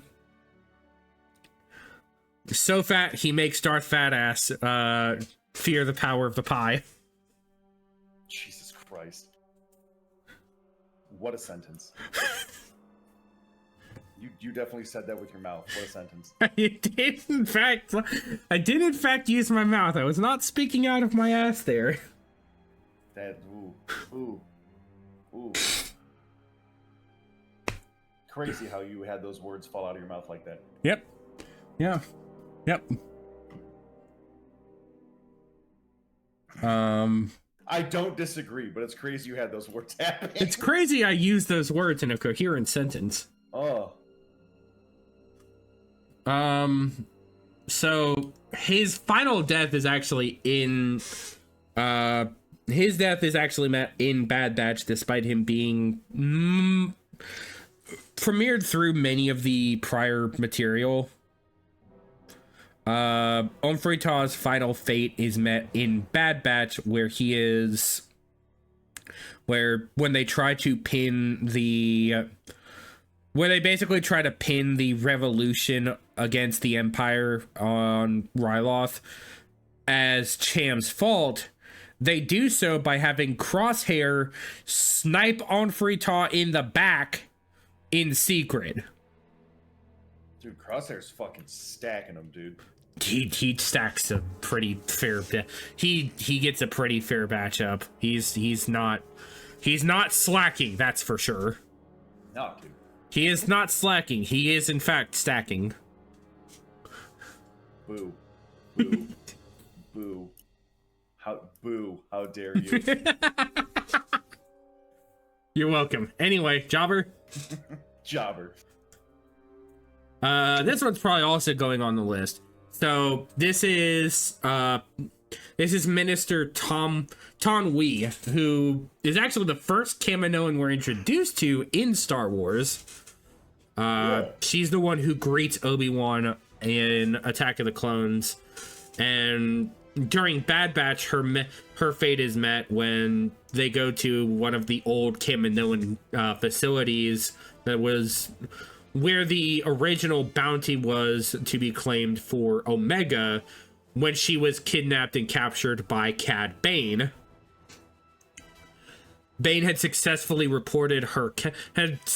brought her in and was to meet up with one of the Kaminoans for the handoff of his payment and her.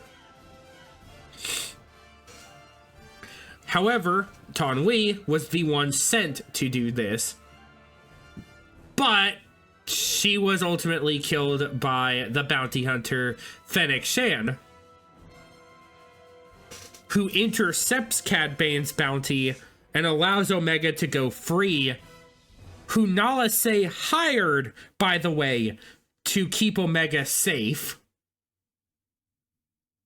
Oh. When she found out that she wasn't going to be the one going, she hires Fennec Shan to intercept and kill Taun We and make sure Omega gets out safe. Yep, that would do it. So, yeah, she just kind of gets, she is,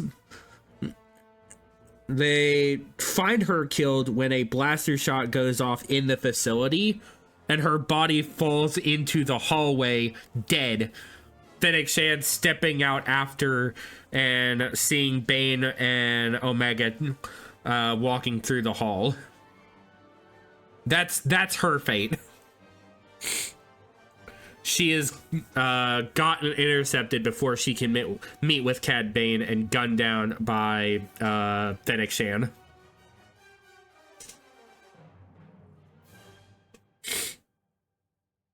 So.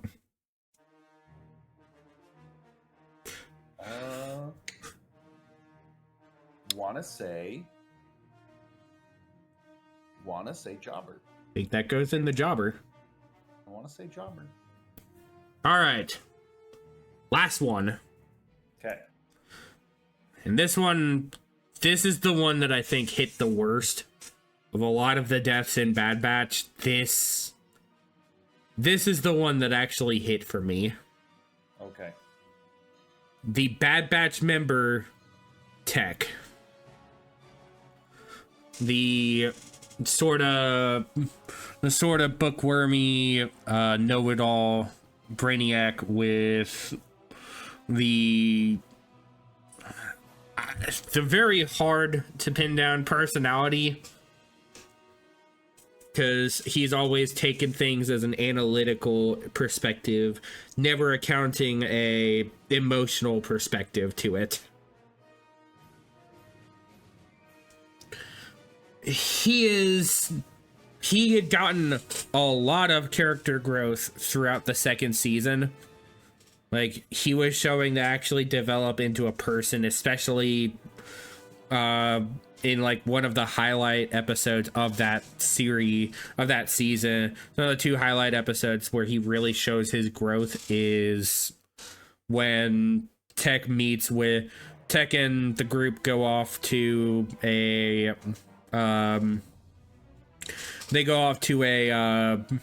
swoop race somewhere in the Outer Rim, all for basically an escort job for their benefactor at the time. She had them go off with her to basically oversee this race. And Tech had gotten substituted in when her racer was killed, essentially. Because Swoop Racing dangerous. Who'd have fucking thought? Who'd have thought? And Tech actually figures out how to handle everything fairly quickly. So while they're trying to rebuild the droid racer that they got, Tech substitutes as the actual pilot for the race. And he actually does win the race, and it's kind of a fun, cool little moment for him. Because you start to see a bit of his, like... You start to see a bit of the personality break through the awkward... the awkward little know-it-all shell that he's basically formed. You get to see some of the character actually develop there. Another bit is later when he and Omega get trapped in a cave while they're on a mining job for their benefactor. They get trapped in a cave together and this is after Echo leaves the team to go join up with Rex and the Clone Rebels. Tech and Omega have this little heart-to-heart where she's trying to understand why she is so broken up over Crosshair being not, or like his leaving and Echo leaving, feeling like she's losing her brothers. Well, Tech just doesn't seem to care. And like every fucking autistic ever, he just can't figure out the proper way to express it. He knows that there should be something he should feel, but he just doesn't know how to express it. But so he's a little autistic. Oh, he's very autistic. But during a mission to Eriadu, where Tarkin holds a summit with a lot of Imperial individuals at a secret facility there, the Bad Batch board basically a Skytram and infiltrate the facility, trying to sabotage it and actually try to steal some data from there. In the midst of doing so, they find out that Saw Gerrera has shown up here and is actually causing problems for this whole job. Of course he is. Because he's here to just blow up the facility and kill as many of the Imperial leadership as he can, which, admittedly, smart. Like, it's actually a really big brain play. Yeah. Take out as much of their leadership as possible before they can actually form. Yeah. Because you had a lot of big names in there, like, you had Tarkin himself, you had Director Krennic, you've got some of the various admirals, a couple other Moffs, like, there was a big array there. And so them being able to him being able to take that out would actually be pretty huge for the, like, Empire's power base. Like, you'd really dig at the Imperial power base if you did that. However, in typical Saw fashion, everything goes wrong. As it does everything. And so the Bad Batch have to scramble to escape with what little data they've recovered. In the midst of escaping, however, when they are on board the Skytrams, one of the trams is caught, and Tech is dangling over a several 100-kilometer drop. Like, several thousands of feet in the air, dangling from this Skytram. They're unable to pull everybody up because Tech is the lowest dangling there, and they are in a very awkward state as the one car is about to fall from the rig. In a last-ditch effort, he gives them the order Protocol 99, complete the mission, before cutting the wire so he can save all the rest of them. Ugh. Oh, that poor guy. You know what? I'm assuming, well, hold on. He fell. Oh no, he was dead. They found his goggles. Ah, what? No body. No, they found the body, is what the implication was. The Imperials found the body and brought the goggles when they find the Bad Batch on their little hideout on Ord Mantell. Because their benefactor rats them out. Implied body. Oh no, they confirmed it is the thing. They confirmed his death. Did you visually see the body? We do not ever visually see the body, but they already confirmed his death. How? Because the Imperials are the ones who find his body. They could just be lying. Unfortunately, that is actually not a trait Hemlock has. Hemlock, unfortunately, does not have the ability to lie, which is part of the problem. An absolute fucking snake and a horrible human being? Yes. A liar? No. I draw the line in lying. Only monsters lie. Well, he doesn't have the time. He doesn't have the need to lie. Like, if everything's going fine, everything's going fine. If there's a problem, there's a problem. Because for him, it is the matter of completing his mission, finishing the project, and ensuring the Emperor's success.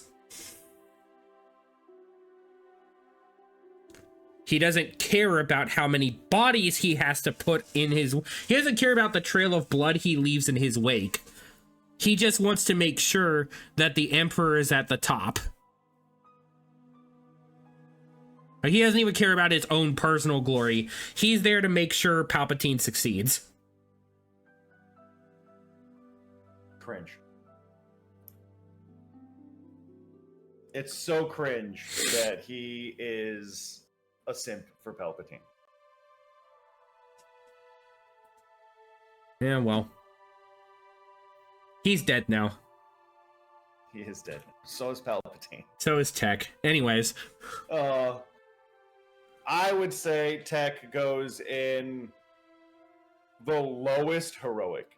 Yeah. I'd put him in heroic. What a cool dude. Tech definitely deserved. He deserved better, man. That was a rough one. Cause I saw all the signs for him and I'm like, no, you fucking better not. That's Don't right. you do it. You saw the death flags raised and you're like, no. No, I see the signs. No.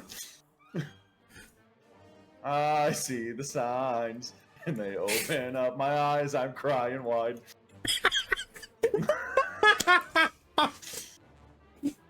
Oh my god. Oh no. Why did you do this? This is what happens, man. But that is actually going to be all of them. With Tech as the final Tech as the final listing here, that ends the ends this part of our ranking. We are now through the first part of our animated bits. So we've had one new epic edition. Yep. 4 new heroics. Mm-hmm. 4 new necessary sacrifices. 3 new did 4. You even tries, and so many jobbers. A lot of jobbers. There's a lot of jobbers in Star Wars. A lot of jobbers. A lot of people who went out like jobbers. And then there's Bode. Yep. Man, fuck that guy. Fuck this man. Fuck that guy. I'd rather be Team Sympatine than fucking Enjoy Bode. You know what's even worse? That may actually make you hate Rampart a little more. Yeah. They're the same voice actor. Nah, it's not. It's not the voice actor that I take issue with. I know it's not, but it's like Bode. They share the same character. They share the same voice.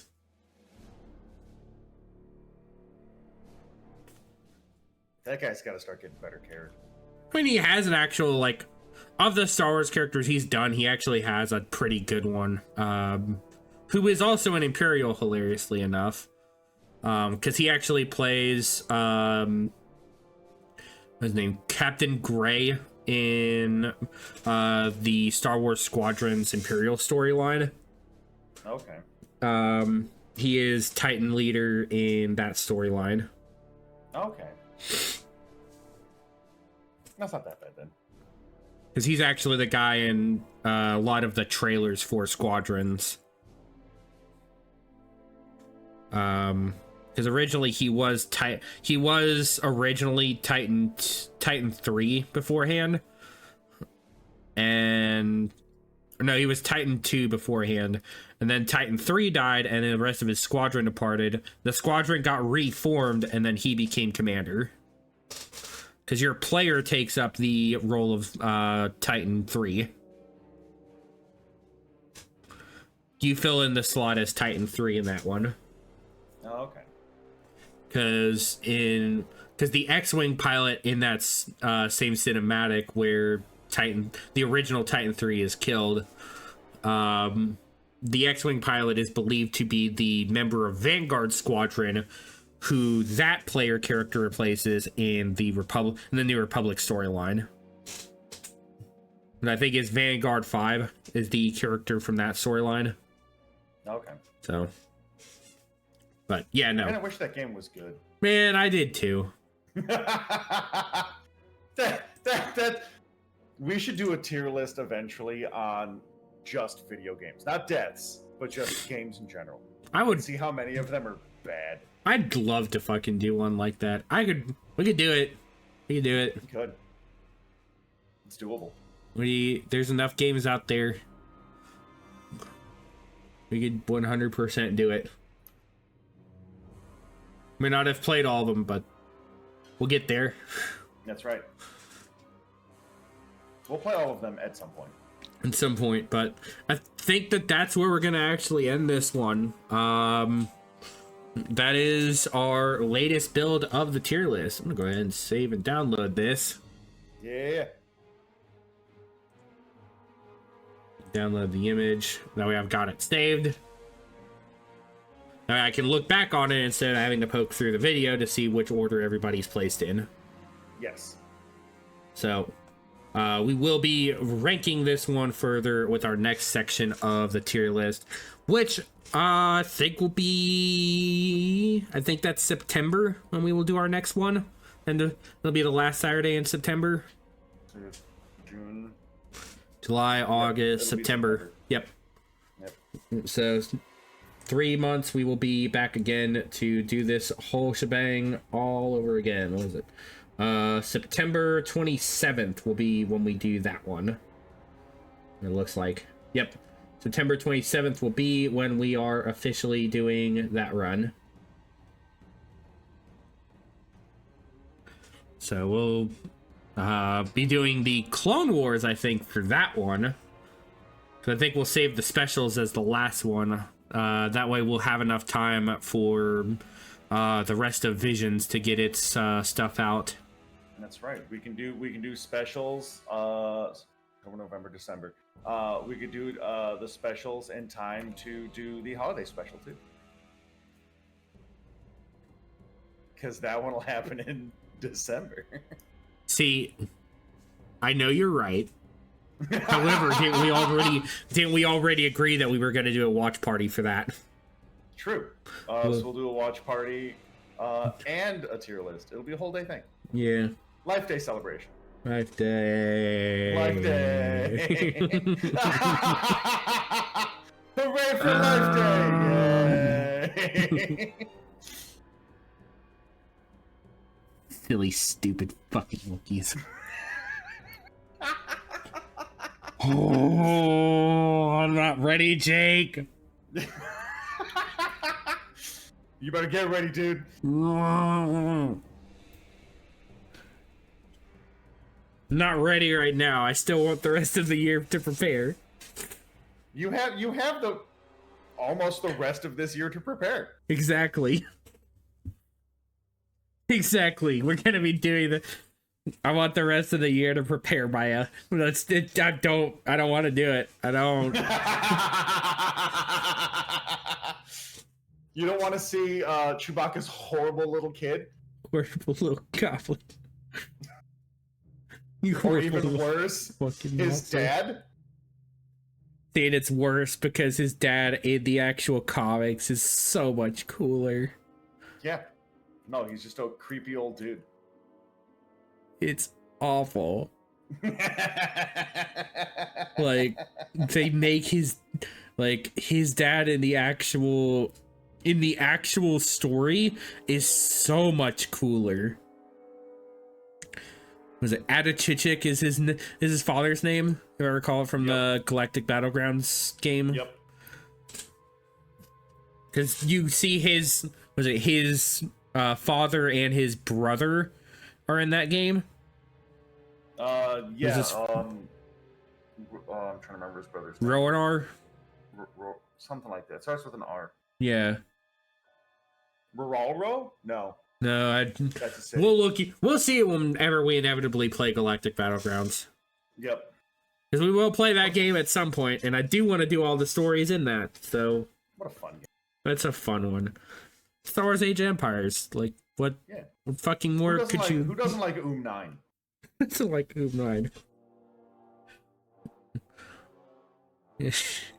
Who doesn't like Chewbacca and Han Solo going to go and liberate the Wookiees from Trandoshans and the Empire?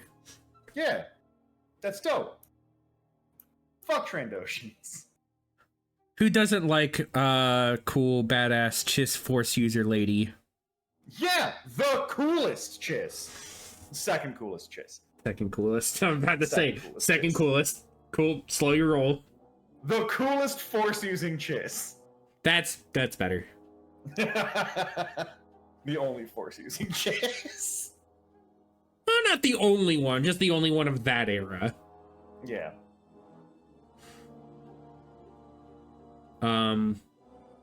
But yeah, I think we'll do Clone Wars in September. We'll do the specials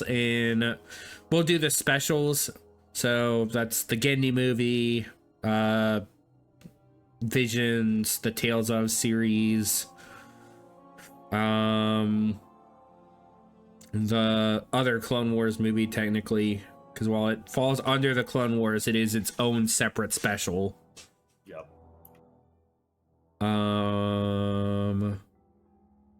And I think outside the like movie special. Oh fucking goddamn it! I just thought about it. What? Jake. What? It means we have to go through droids and the Ewoks. Oh!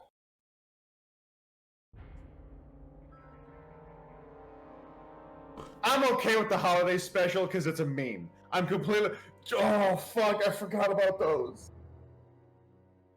And the worst part is we have to do them, especially because, well, this is all animated. We're throwing the holiday special in because it's got animated shorts within it.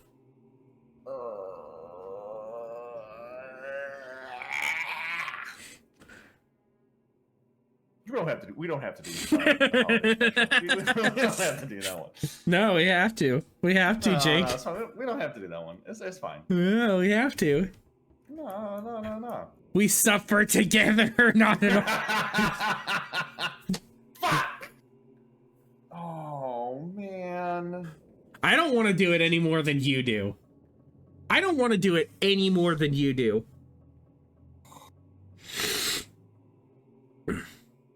This sucks. It's awful. I hate it.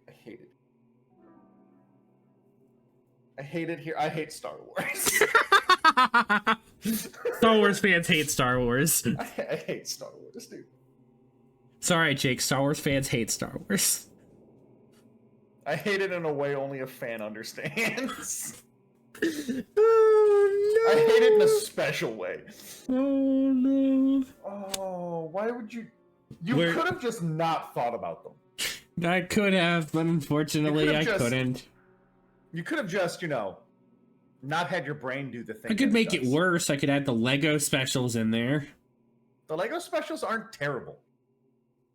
They're not good. Don't get me wrong, they're not good. But they're not droids and Ewoks. That's also fair, I guess. Oh.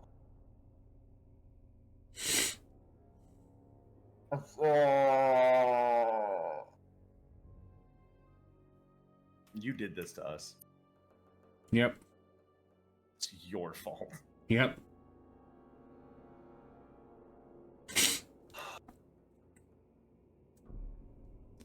Yep, this is the hell of our making.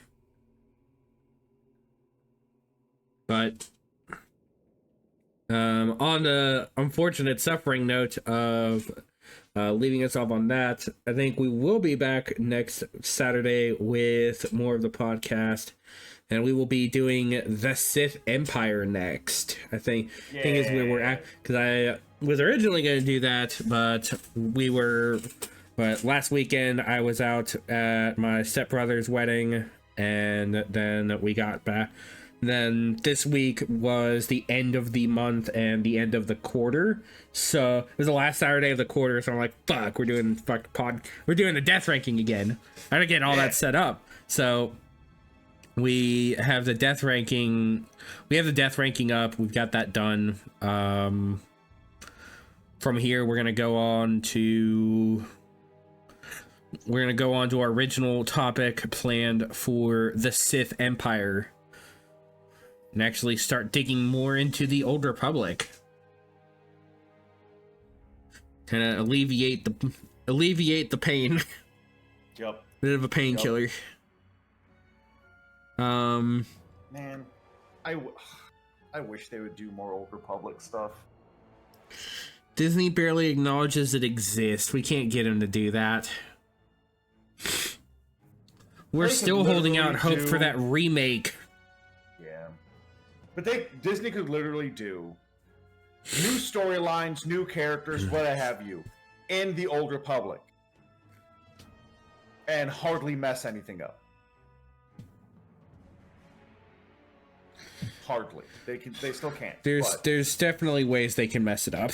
Don't tempt them. We all remember how Acolyte went. Yeah. Their first foray into the High Republic, and now they've gone and jumped ship from it. Because they've stopped making the novels for him. There will be no more novels for the High Republic now. So as far as I see it, the only remaining piece of High Republic era material we'll see is probably Star Wars Eclipse, if that ever releases. If Quantic Dream ever actually releases that game. Oh my god, I forgot Quantic Dream was working on it. Yeah. David Cage is gonna fuck it up. Yeah, probably. No! It's gonna be funny. It's gonna be fun. Unintentionally, it's gonna be really funny. Probably. It's gonna be a wacky game, and he's gonna be like, yeah, but this is how it was supposed to be. It is a very fun game.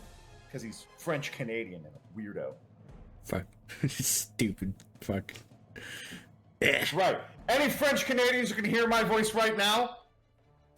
Watch. A lot of you were cool, but you're on thin fucking ice. That man in particular is the reason we judge, apparently. Yeah.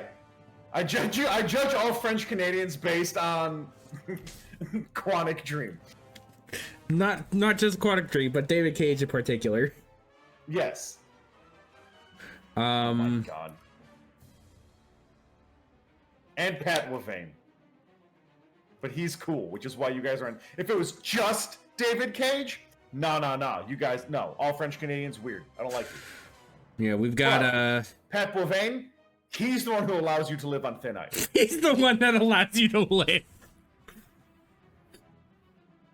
Oh no. Oh Lord. What are French Canadians gonna do? Come over here and spray my house with shit? Probably. I mean, you're closer to him than I am. Yeah. They'd have to travel through Detroit. They won't do that. Americans don't travel through Detroit. I doubt the French Canadians will. Detroit is the American Shadow Realm. Detroit is the American Great Wall.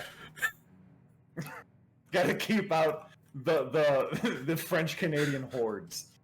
The masses of the French Canadian. Oh no. I want to get canceled on social media, but I won't be able to read any of it. Oh man.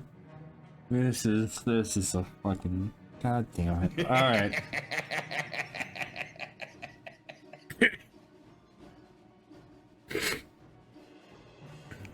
Well, like I said, we've got the next podcast episode planned, and tomorrow will be our book club episode. Yeah. We got book club tomorrow, and I actually really excited. Did you ever finish it, Jake? Yes, I did. What'd you think of it? It's fine. It was a fine one. That's fine. Minus points for how whiny Anakin is. Fair. Gave me big book 5 Harry Potter vibes. Oof. Yeah, that's a rough one. Sorry. Book 6 Harry Potter vibes. Harry was a whiny little bitch. Fair enough. End of the book, dope. Fucking cool. Any part where Anakin's talking sucks. Specifically Anakin, not Vader, Anakin. Not Vader, Anakin. Vader's dope the entire time. Anakin fucking sucks. Fucking whiny little prissy brat. Blaming everything that happened on everyone else but him. Literally what he does too. We'll fucking talk about it tomorrow. We'll get our full thoughts into the ether tomorrow. Yeah. And everybody can know how we feel about it. Cause I liked it. I'll admit there were a lot of parts where I started trailing off on it. Like, yeah. There were a lot of parts where it really started to wane off with me, but it was still a decent read. Everything with Jula. Just, I don't care. Yeah. Rough to say, because I feel like she could have been an interesting character, but no. Honestly, I feel like it's more Starstone than Jula, but I mean Starstone too. Because Starstone to me was insufferable. Well, yeah, she's all of the reason she's every bit of the reasons I hate Ashara. Yeah, she's a teenager. She is a Jedi teenager. Yeah. Who thinks the Order was this indomitable force that because they have these powers and the title of Jedi, they are invincible. Yeah, because you didn't just find out that 98% of the entire Order got offed. And then you didn't just... We'll talk about it. Yep. We'll get into it. We'll get into it. We'll get deep dives, all that mess. Be a fun read. Be a fun talk over. So hope you stay tuned for that one. That one will be live tomorrow. And it'll go up Monday, hopefully. Be going up Monday later that evening. Be going up Monday on YouTube. So you can tune into that one then. But other things we've got, we won't be doing Borderlands, it seems like. Because Crafty's going to be out. So replanning will be had with me and Damien. We're going to figure out something to do in the interim. We may try to do Borderlands tomorrow after the book club. Not sure yet. Yeah. But also we have the finale for Bounty Hunter tonight. Hopefully. We were going to fucking try. we are. Internet be damned. Best. Internet connection be damned. Game be damned too. This last bit could take us 12 hours. We will be going from 7 p.m. to 7 a.m. I'll die. I sure as shit will. 3 hours after that.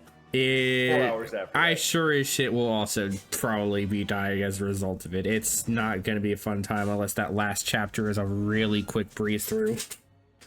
Unless those last 2 chapters are a quick breeze through, this is going to be a haul. Because I wanted to have this done before the book club came out. I wanted to be able to have this done before the book club came out. But all right, well, I mean, we can sure try. We are going to fucking try. Even if it means we make a double up tomorrow. Even if it means we do a double up tomorrow. See if we can't get through most of it by 4 o'clock, we'll do a finish up on stream tomorrow after the book club. Because I want to announce our next book title when we go in announcing our next game. Because I've already got the book installed and ready. I'm ready for this next book. And I've avoided starting it specifically because I want to start our next game. Hell yeah. Because I want to see if they parallel or if there's some weird connections that don't line up in the game that we're going to be playing next. Yeah. Because I know you're excited about the next one. I'm excited about the next one. And hopefully that means for those who've been keeping up, you'll be excited about the next one too. But until then, everybody make sure you hit all the buttons, check out all the series, and do all the things. This has been the Freelancer signing off. Until next time. Goodbye, everyone. Goodbye.